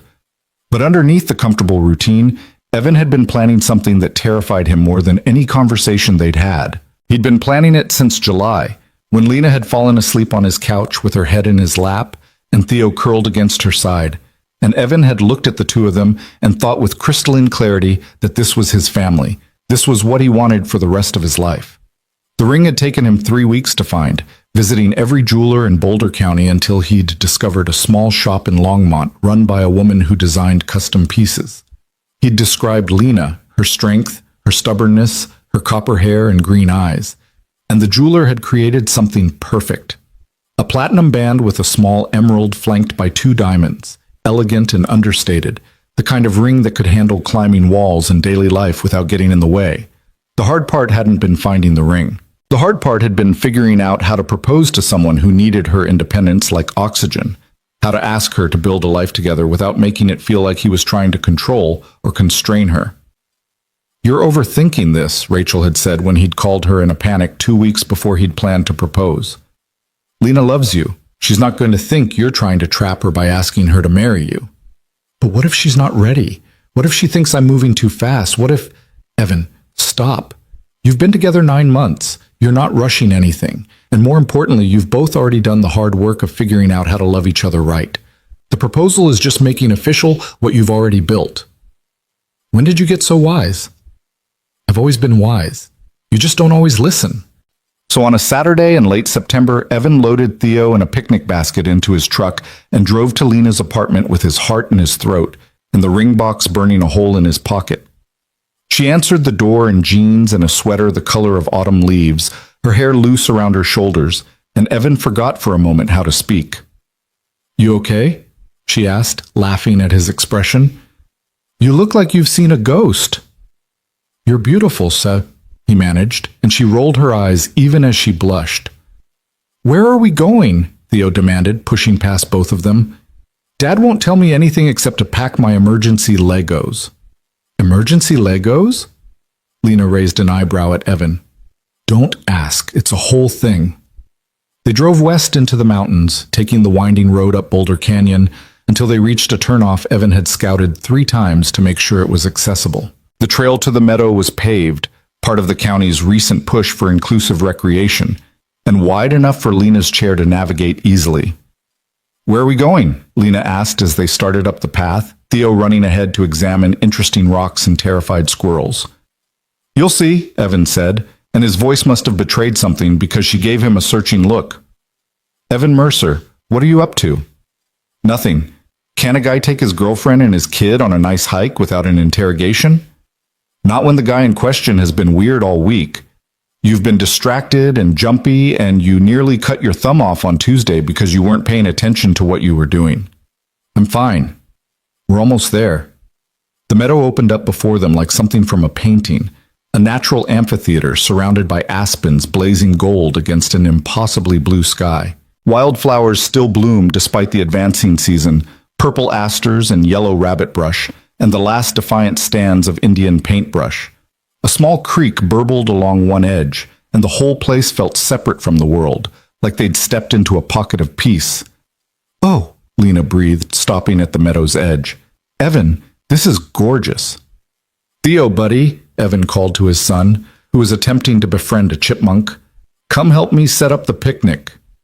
They spread a blanket in the center of the meadow, weighting down the corners with rocks Theo selected with great care. Evan unpacked the basket, sandwiches from Lena's favorite deli, fruit salad, chocolate chip cookies that Theo had helped make, and which were slightly burned on the bottom, but perfect anyway.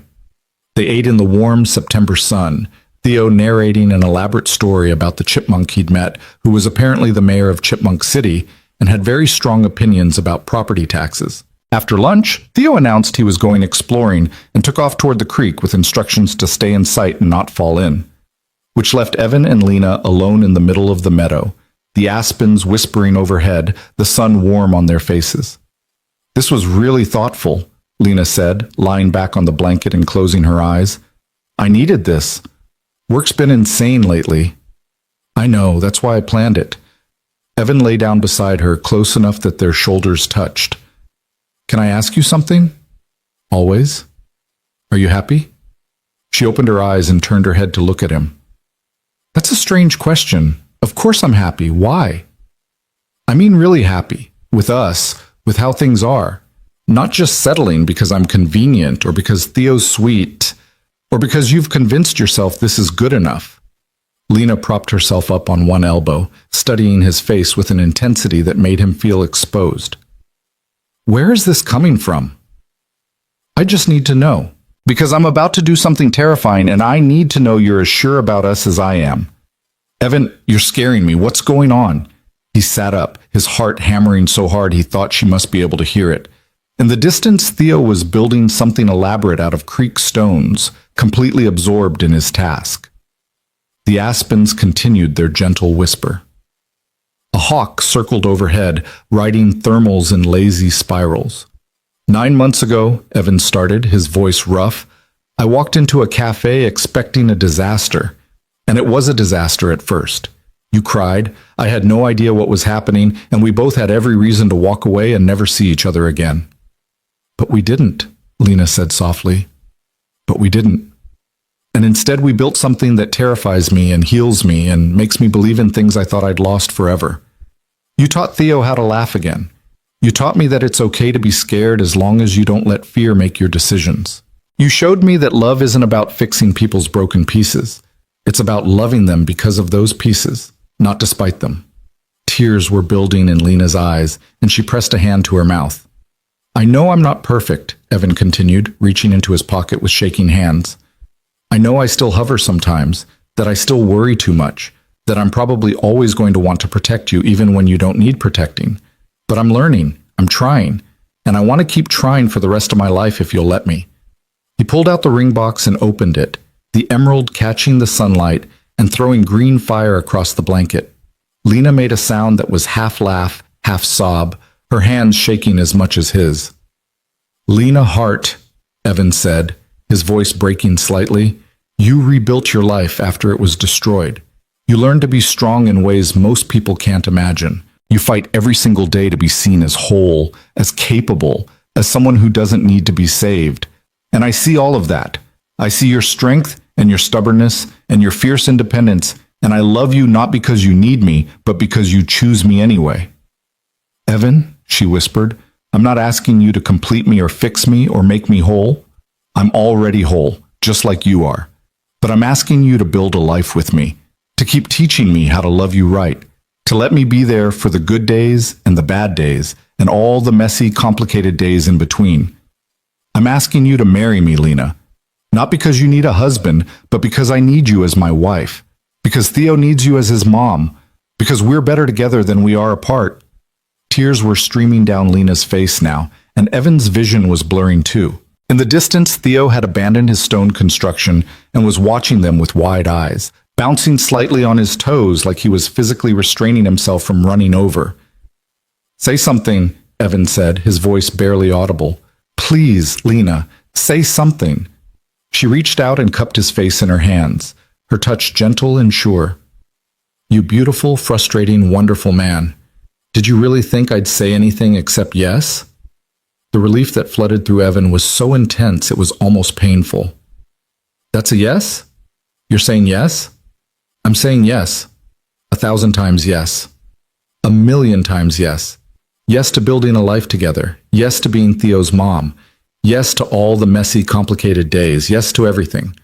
Evan pulled the ring from the box with trembling fingers and slid it onto her hand.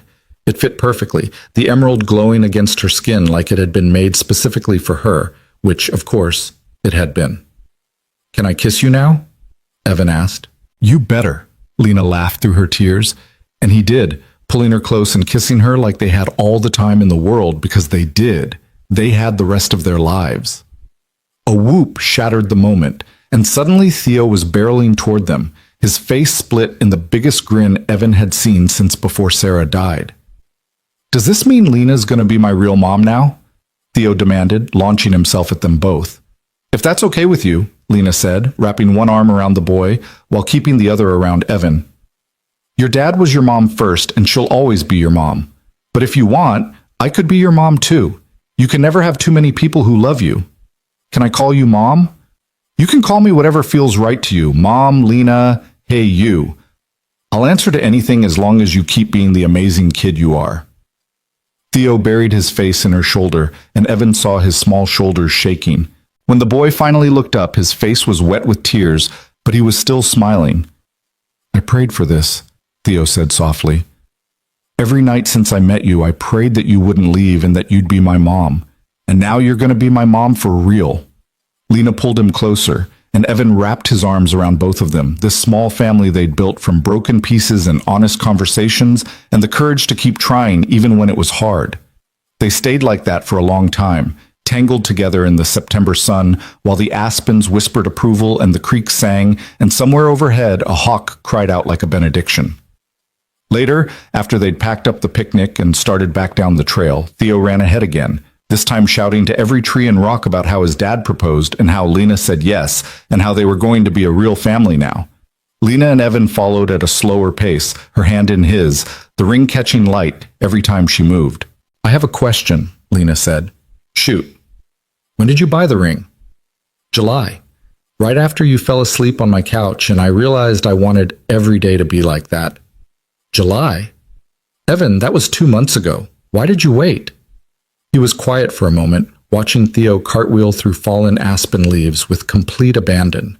"Because I needed to be sure I was doing this for the right reasons, that I wasn't asking because I was scared of losing you, or because I wanted to lock you down, or because I was trying to replace Sarah. I needed to know I was asking because I genuinely wanted to spend the rest of my life with you, not because I was afraid of being alone." "And what did you decide?" "That I love you. Not the idea of you, not the convenience of you, not the way you make me feel less broken. I love you, your stubbornness and your strength, and the way you call me on my shit. I love how you challenge me and push me and refuse to let me treat you like you're fragile. I love that you taught my son how to hope again. I love all of it, and I want all of it forever." Lena stopped walking and pulled him around to face her. "Do you know what I thought the first time I saw you in that cafe? That I was a terrible blind date setup? Besides that, I thought you looked sad, like someone who'd forgotten how to be happy. And I remember thinking that I knew exactly what that felt like, and I wondered if maybe two sad people could figure out how to be happy together." She smiled, reaching up to brush a strand of hair from his forehead. "Turns out we could. We did. And now we get to keep doing it for the rest of our lives. No pressure or anything. All the pressure? I have high expectations, Mercer. Think you can handle it? I guess we'll find out." They made it back to the truck as the sun started its descent behind the mountains, painting the sky in shades of orange and pink and purple that looked like they'd been designed specifically for this moment. Theo fell asleep in the back seat on the drive home, exhausted from excitement and creek exploration and the sheer emotional weight of the day. "What do we tell people?" Lena asked quietly, her hand still in Evan's on the console between them. "When did we want to get married? What do you want? I don't need a big wedding. I don't need months of planning and hundreds of guests and a dress that costs more than my car. I just need you and Theo and maybe a handful of people who love us." "That sounds perfect. When?" She was quiet for a moment, her thumb tracing circles on the back of his hand. "December, before the year ends, before anything else can happen to try to stop us." Evan understood the fear beneath those words, the superstition that had grown from too much loss. "December it is. Do you have a place in mind?" "There's a botanical garden south of Denver. They have a greenhouse that stays open through winter. It's all glass and plants, and it's wheelchair accessible, and it's beautiful. I went there once after the accident when I was feeling particularly sorry for myself, and I remember thinking that if I ever got married again, which I was convinced would never happen, I'd want it to be somewhere that proved beautiful things could survive even in the coldest seasons. Then that's where we'll do it. Glass and plants and proof that beautiful things survive. They drove the rest of the way home in comfortable silence, Theo snoring softly in the back, the ring on Lena's finger catching streetlight as they passed under sodium lamps. When they pulled up to Lena's apartment, she didn't immediately get out. "Can I tell you something?" she asked. Always. I'm terrified. Of what? Of this being too good. Of the universe deciding we've had enough happiness and taking it away. Of something happening to you or Theo or my health failing or any of the 1,000 things that could destroy what we've built. Her voice was small, vulnerable in a way she rarely allowed. I lost everything once, Evan. My career, my body, my relationship, my entire sense of self. And I survived it, and I rebuilt, and I'm stronger now. But I don't know if I could survive losing you, losing this. Evan brought her hand to his lips, kissing the knuckles just below the ring. I can't promise nothing bad will ever happen. Life is unpredictable and scary and sometimes cruel. But I can promise that whatever comes, we'll face it together. Not me protecting you or you fighting alone, but us as a team, as partners, as a family. You promise? I promise. For better or worse, in sickness and health, in all the messy, complicated, scary, beautiful moments, I'm not going anywhere. She leaned across the console and kissed him, soft and sweet and full of promise. I love you, Evan Mercer. Even when you're hovering, even when you drive me crazy. I love you. I love you too. Now go inside and get some sleep. We have a wedding to plan. Just a small one, she reminded him. The smallest. Just us and Theo and a handful of people in a greenhouse in December, proving that beautiful things survive. After she'd gone inside, Evan sat in the truck for a long moment, listening to Theo's steady breathing and watching the light come on in Lena's apartment. His phone buzzed. Lena, thank you for today, for all of it, for asking, and for meaning it. Evan, thank you for saying yes, for trusting me with your heart even though I'm still learning how to hold it right. Lena, you're doing better than you think. Good night, future husband. Evan, good night, future wife. He drove home with Theo still asleep in the back, carried his son into the house, and tucked him into bed without waking him. Alone in his own room, Evan pulled out his phone and stared at Sarah's picture on his bedside table, the last one taken before she died, her smile bright and careless, her arm around a 5-year-old Theo. I hope this is okay, he whispered to the photo. I hope you'd approve. I hope you know I'll never forget you, but I also can't keep living in the past. Theo needs a mom, and I need a partner, and Lena is both of those things. She's not replacing you. She's just helping us learn how to be whole again. The photo didn't answer, of course, but in the silence of his room, Evan felt something shift, some weight he'd been carrying since that terrible Tuesday morning finally beginning to lift. He was allowed to be happy. He was allowed to love again. He was allowed to build a new life without betraying the old one. His phone buzzed one more time. Lena, are you awake? Evan, yeah, can't sleep, too much adrenaline. Lena, me too. Keep thinking about December, about becoming a family for real. Evan, we're already a family. December just makes it official.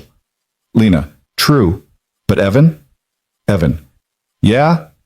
Lena, I can't wait to marry you. I can't wait to wake up every morning and know you're mine and I'm yours. And we chose this. We chose each other. Evan, best choice I ever made? Lena, best choice we both made. Now, go to sleep. We have forever to be excited about this, but you have work in the morning. Evan, yes, ma'am. Sweet dreams, fiancé. Lena, sweet dreams, fiancé. Evan finally fell asleep with his phone still in his hand and a smile on his face. And when he dreamed, it was of greenhouses in winter and copper hair catching light and a small family choosing each other over and over again. In the morning, he'd tell Rachel, who would cry and immediately start planning things despite his protests. He'd tell his parents, who would be thrilled. He'd tell Marcus at the climbing gym, and his work crew, and anyone who'd listen because he wanted the world to know that he'd found something precious and rare and worth fighting for. But for now, in the quiet darkness of his room with Theo sleeping soundly down the hall, and Lena wearing his ring across town, Evan let himself simply be happy. Not cautiously happy or guardedly happy or happy with asterisks and conditions. Just happy. Pure and simple and absolutely terrified and completely certain all at once. They were getting married. He and Lena Hart, the woman who'd cried at their first meeting and challenged everything he thought he knew about love and strength and what it meant to be whole. They were building a family, him and Theo and Lena, and it wasn't perfect and it wouldn't always be easy, but it was theirs. And that was more than enough. December arrived with the kind of crystalline cold that made Boulder feel like it existed inside a snow globe, all sharp edges and brilliant light. The botanical garden south of Denver looked like something from a fairy tale, the greenhouse rising from the frozen landscape like a promise that spring would eventually return. Inside, warmth and green things thrived despite the winter pressing against the glass. And it was here, on the 15th of December, that Evan Mercer watched his son walk beside Lena Hart down an aisle lined with winter jasmine and white roses. The ceremony was small, just as they'd wanted. Rachel stood beside Evan as his best woman, crying before Lena had even appeared. Lena's friend Amber was there, the one who'd inadvertently set this whole thing in motion, dabbing at her eyes with a tissue. Marcus from the climbing gym had come, along with a handful of Evan's work crew and some of Lena's colleagues from her environmental consulting firm. Evan's parents had flown in, his mother already weeping openly, his father's hand steady on her shoulder. Even Lena's physical therapist had come, the woman who'd first suggested adaptive climbing all those years ago. But Evan barely registered any of them. His entire world had narrowed to the woman moving toward him with his son at her side. Lena wore a simple ivory dress that fell to her ankles, the fabric draped in a way that was both elegant and practical, designed specifically to work with her wheelchair. Her copper hair was loose, falling in waves around her shoulders, with small white flowers woven through like stars. She wasn't wearing much makeup, just enough to highlight those impossible green eyes that had captured him from the very first night. In her lap, she held a bouquet of winter berries and evergreen, bold splashes of red against the white. But it was Theo who made Evan's throat close up completely. His son wore a miniature version of Evan's gray suit, his dark curls freshly cut, his small hand resting on Lena's arm like a vow. The boy's face was solemn with the weight of his responsibility, but his eyes were bright with joy. When they reached the front, Theo looked up at Evan and whispered loudly enough for everyone to hear, "I got her here, Dad. I didn't mess up." The small gathering laughed, the sound warm and fond, and Lena reached down to squeeze Theo's hand before he went to stand beside Rachel. The officiant was a woman Lena had found, someone who specialized in meaningful ceremonies and who'd spent an hour on the phone with both of them understanding their story. She smiled at them now, her eyes kind, and began. "We're gathered here today not to witness the beginning of Evan and Lena's love story, but to celebrate its continuation. Their story didn't start here, in this beautiful greenhouse, or even on that first disastrous blind date that somehow turned into something extraordinary. Their story started in the moments of grief and loss that brought them both to the edge of giving up, and it continued in the courage they found to try again, to be vulnerable, to choose hope over fear." Evan felt Lena's hand find his, her grip strong and sure. He looked at her, really looked at her, seeing not just the woman he was about to marry, but every version of her he'd come to know over these months. The woman who'd broken down in a cafe, the woman who'd climbed walls with nothing but her arms and her determination, the woman who'd challenged him when he tried to make her small and safe, the woman who'd looked at his broken places and said, "Me too." "Evan and Lena have chosen to write their own vows," the officiant continued. "Evan, would you like to begin?" Evan cleared his throat, his hands trembling slightly as he reached into his jacket pocket for the note cards he'd written and rewritten a dozen times. But when he looked at Lena's face, at the way she was watching him with her whole heart visible in her eyes, he tucked the cards away again. "I had a whole speech prepared," he said, his voice rough with emotion. "Something about how you saved me, how you brought light back into my life, how you taught Theo and me how to hope again. And all of that's true. But standing here now, looking at you, I realize that's not the whole story." He took a breath, aware that everyone was watching, but unable to care about anything except the woman in front of him. You didn't save me, Lena. You met me in my brokenness, and you didn't try to fix it. You just sat with me in it and said, "Yeah, this is hard, isn't it?" You challenged me when I tried to hover. You called me out when I treated you like something fragile. You demanded that I see you as strong, as capable, as whole, even when that was harder for me than just protecting you would have been. Lena's eyes were bright with tears, but she was smiling. You taught me that love isn't about rescuing someone or being rescued. It's about standing beside each other and saying, "I see who you really are, and I choose you anyway." It's about being honest even when it's hard. It's about fighting for each other instead of with each other. And it's about building something together that's stronger than anything we could build alone. He squeezed her hands, feeling his own tears threatening. I promise to keep learning how to love you the way you need to be loved. I promise to ask before I help and to trust your answers. I promise to see your strength even on days when you can't see it yourself. I promise to be your partner, not your protector. Your equal, not your savior. And I promise to build a life with you where we choose each other every single day for the rest of our lives. The greenhouse was absolutely silent, except for the sound of sniffling from approximately everyone in attendance. Even Rachel had given up on discretion and was openly sobbing. "Lena?" the officiant said gently. Lena took a shaky breath, and Evan watched her gather herself, that familiar determination settling over her features. When she spoke, her voice was clear and strong. "Evan Mercer, you infuriating, wonderful, completely unexpected man. When I rolled into that cafe 9 months ago, I was so tired. Tired of being hurt. Tired of being seen as less than. Tired of having to prove I was worthy of love. I'd convinced myself I was done trying, that I'd rather be alone than go through one more relationship where someone left because things got too hard or too complicated or too real." She smiled through her tears, and Evan felt his heart expand in his chest. "And then you knelt beside me. Not above me, not in front of me, but beside me. And you asked if you could stay, but only if I wanted you to. You gave me choice and agency and control in a moment when I felt like I had none, and you've been doing that ever since." Her voice caught slightly, and she paused to collect herself. "I'm not going to lie and say this has been easy. We've fought. We've cried. We've had to learn how to communicate through our fears and our baggage and all the ways we've been hurt before. But you never gave up on us, Evan. Even when I told you I was falling in love with you and then immediately said we needed to change everything, you stayed. You listened. You worked with me to build something that honored both of our needs." She glanced at Theo, who was watching with rapt attention, and her smile widened. "You gave me a son, this beautiful, brave, honest boy who asks me questions about my wheelchair with no shame or pity, who tells me when I'm being grumpy, who falls asleep on my lap during movies and trusts me to keep him safe. You gave me a family when I'd convinced myself I'd never have one." Now it was Evan's turn to fight back tears, his vision blurring as Lena continued. "So I promise to keep being honest with you, even when it's uncomfortable. I promise to tell you when I need help and when I need space to figure things out myself. I promise to trust you with my heart, even though hearts are fragile and scary and can be broken. I promise to love Theo like he's mine, because he is, and to honor the mother he lost while also being the mother he needs now.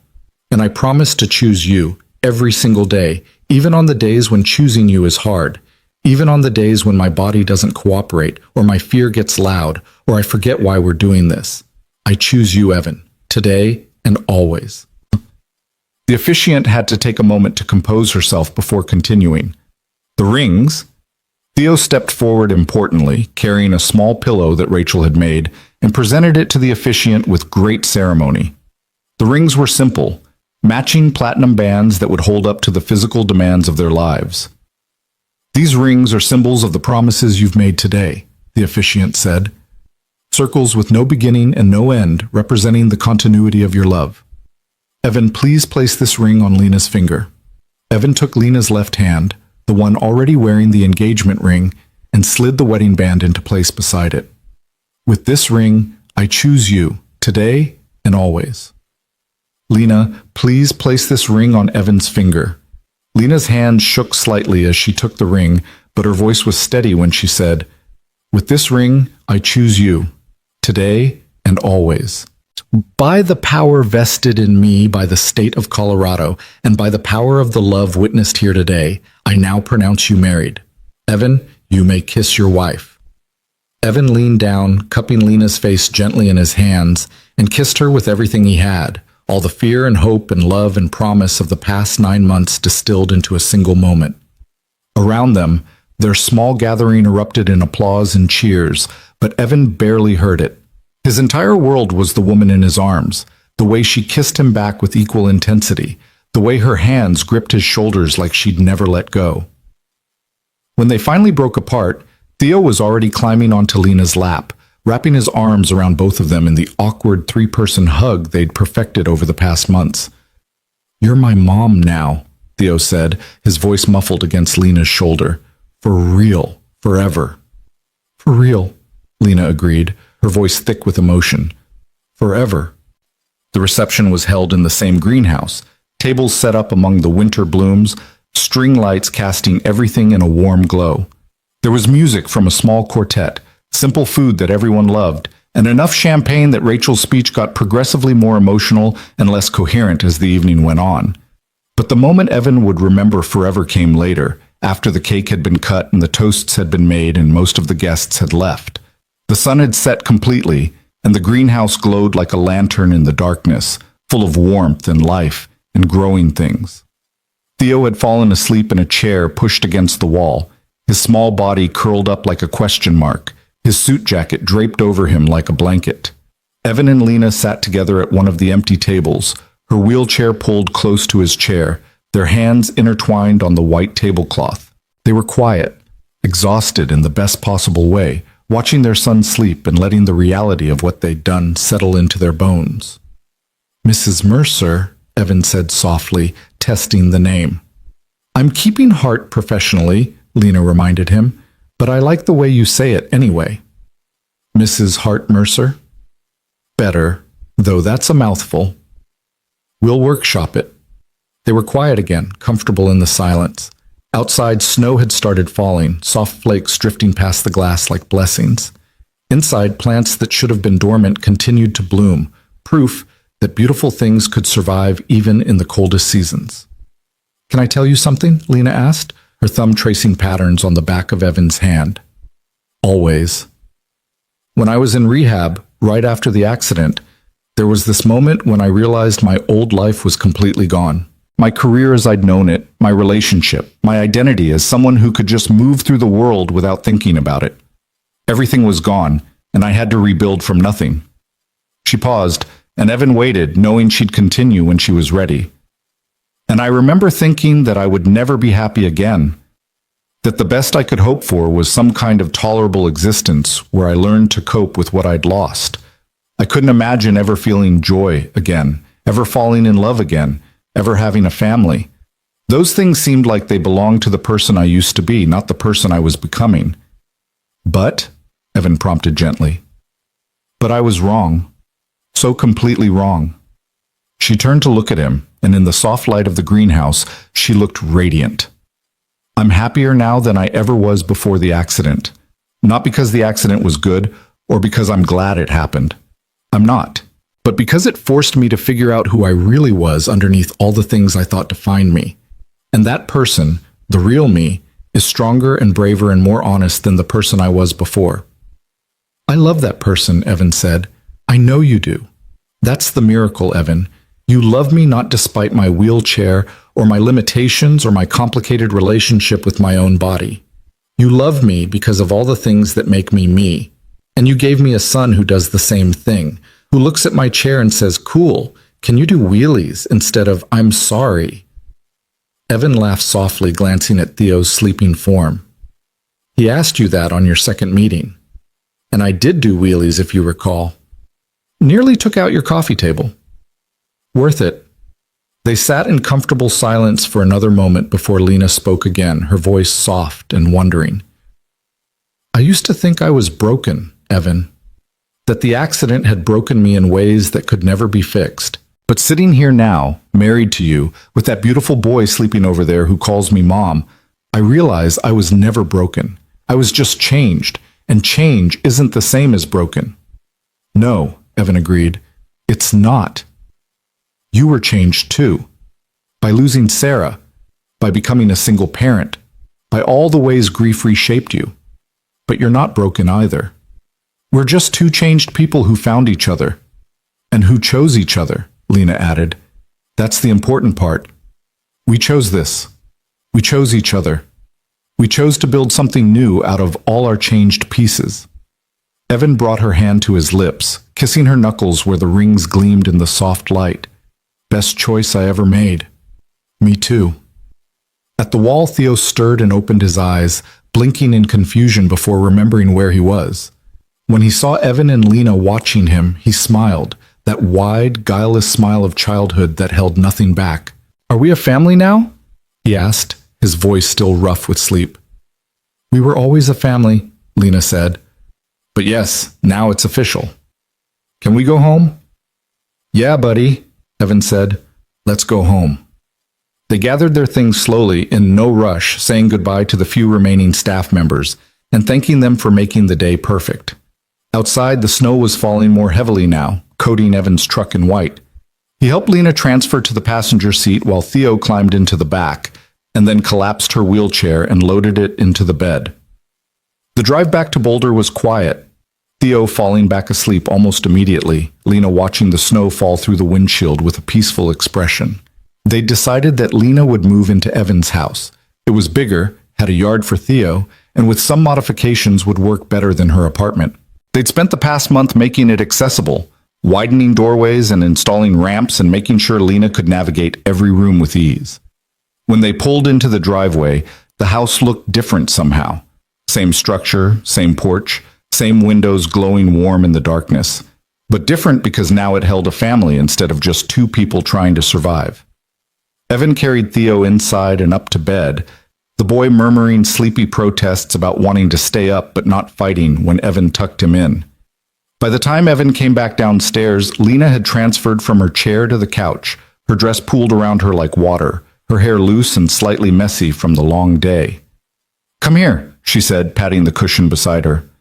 Evan sat, and immediately Lena curled against him, her head on his shoulder, her hand resting over his heart. They sat like that for a long time, not talking, just breathing together in the quiet house. Outside, the snow continued to fall, blanketing Boulder in white, making everything clean and new. Evan? Lena finally said, her voice soft in the darkness. Yeah? Thank you. For what? For staying. That first night in the cafe when I was crying and broken and giving you every reason to run. You stayed. And you've kept staying through every hard conversation, every moment of doubt, every time I pushed you away because I was scared. You stayed. Evan kissed the top of her head, breathing in the scent of her shampoo and the flowers that had been in her hair. Where else would I go? You're my home now, Lena. You and Theo. This house is just a building, but the three of us together, that's home. She tilted her head up to look at him, and even in the dim light, he could see tears shining in her eyes again. I love you, Evan Mercer. My husband, my partner, my home. I love you too, Lena Hart Mercer. My wife, my equal, my miracle. They kissed again, slower this time, a promise rather than a celebration. When they finally pulled apart, Lena smiled and said, Take me to bed, husband. I'm exhausted, and we have the rest of our lives to stay up late. Evan carried her upstairs, navigating the now familiar route to their bedroom. The master bedroom he'd once shared with Sarah, but which he'd completely redecorated with Lena, making it theirs. He helped her out of her dress and into comfortable clothes, the intimacy of the act both practical and profound. She transferred to the bed while he changed, and then they were under the covers together, her body curled against his, their hands intertwined between them. Happy? Evan asked. Deliriously, Lena murmured, already half asleep. Scared and happy and so grateful I could burst. That's a lot of feelings. I'm a complicated person. You married me anyway. Best decision I ever made, Evan said, echoing the words that had become their shorthand for choosing each other.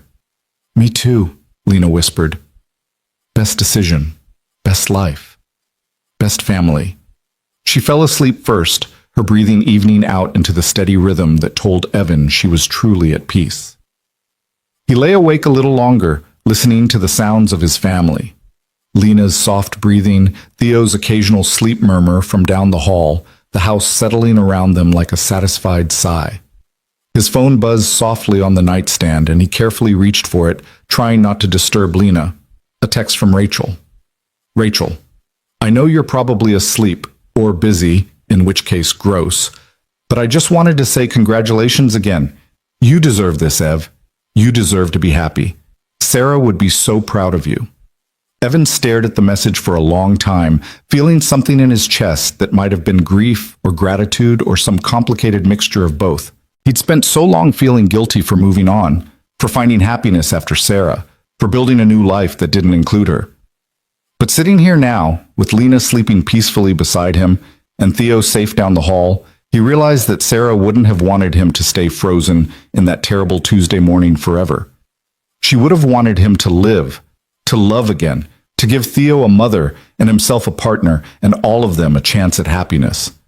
Evan, thank you for everything, for forcing me to go on that blind date, for supporting us, for loving Lena like family even though you barely knew her. I couldn't have done this without you. Rachel, yes, you could have, but I'm glad I got to be part of it. Now go to sleep and let me imagine you and your beautiful wife are doing something more interesting than texting your sister. Evan, good night, Rachel. Love you. Rachel, love you too, big brother. Congratulations on your happily ever after. You earned it. Evan set his phone back on the nightstand and settled more comfortably into the pillows, his arm tightening slightly around Lena. She murmured something in her sleep and pressed closer, and Evan felt a wave of contentment so profound it was almost painful.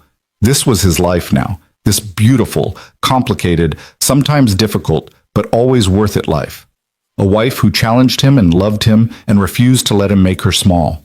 A son who was finally learning to hope again, who slept through most nights now without nightmares, who had two mothers to love him, one watching from whatever came after, one here beside them building a future.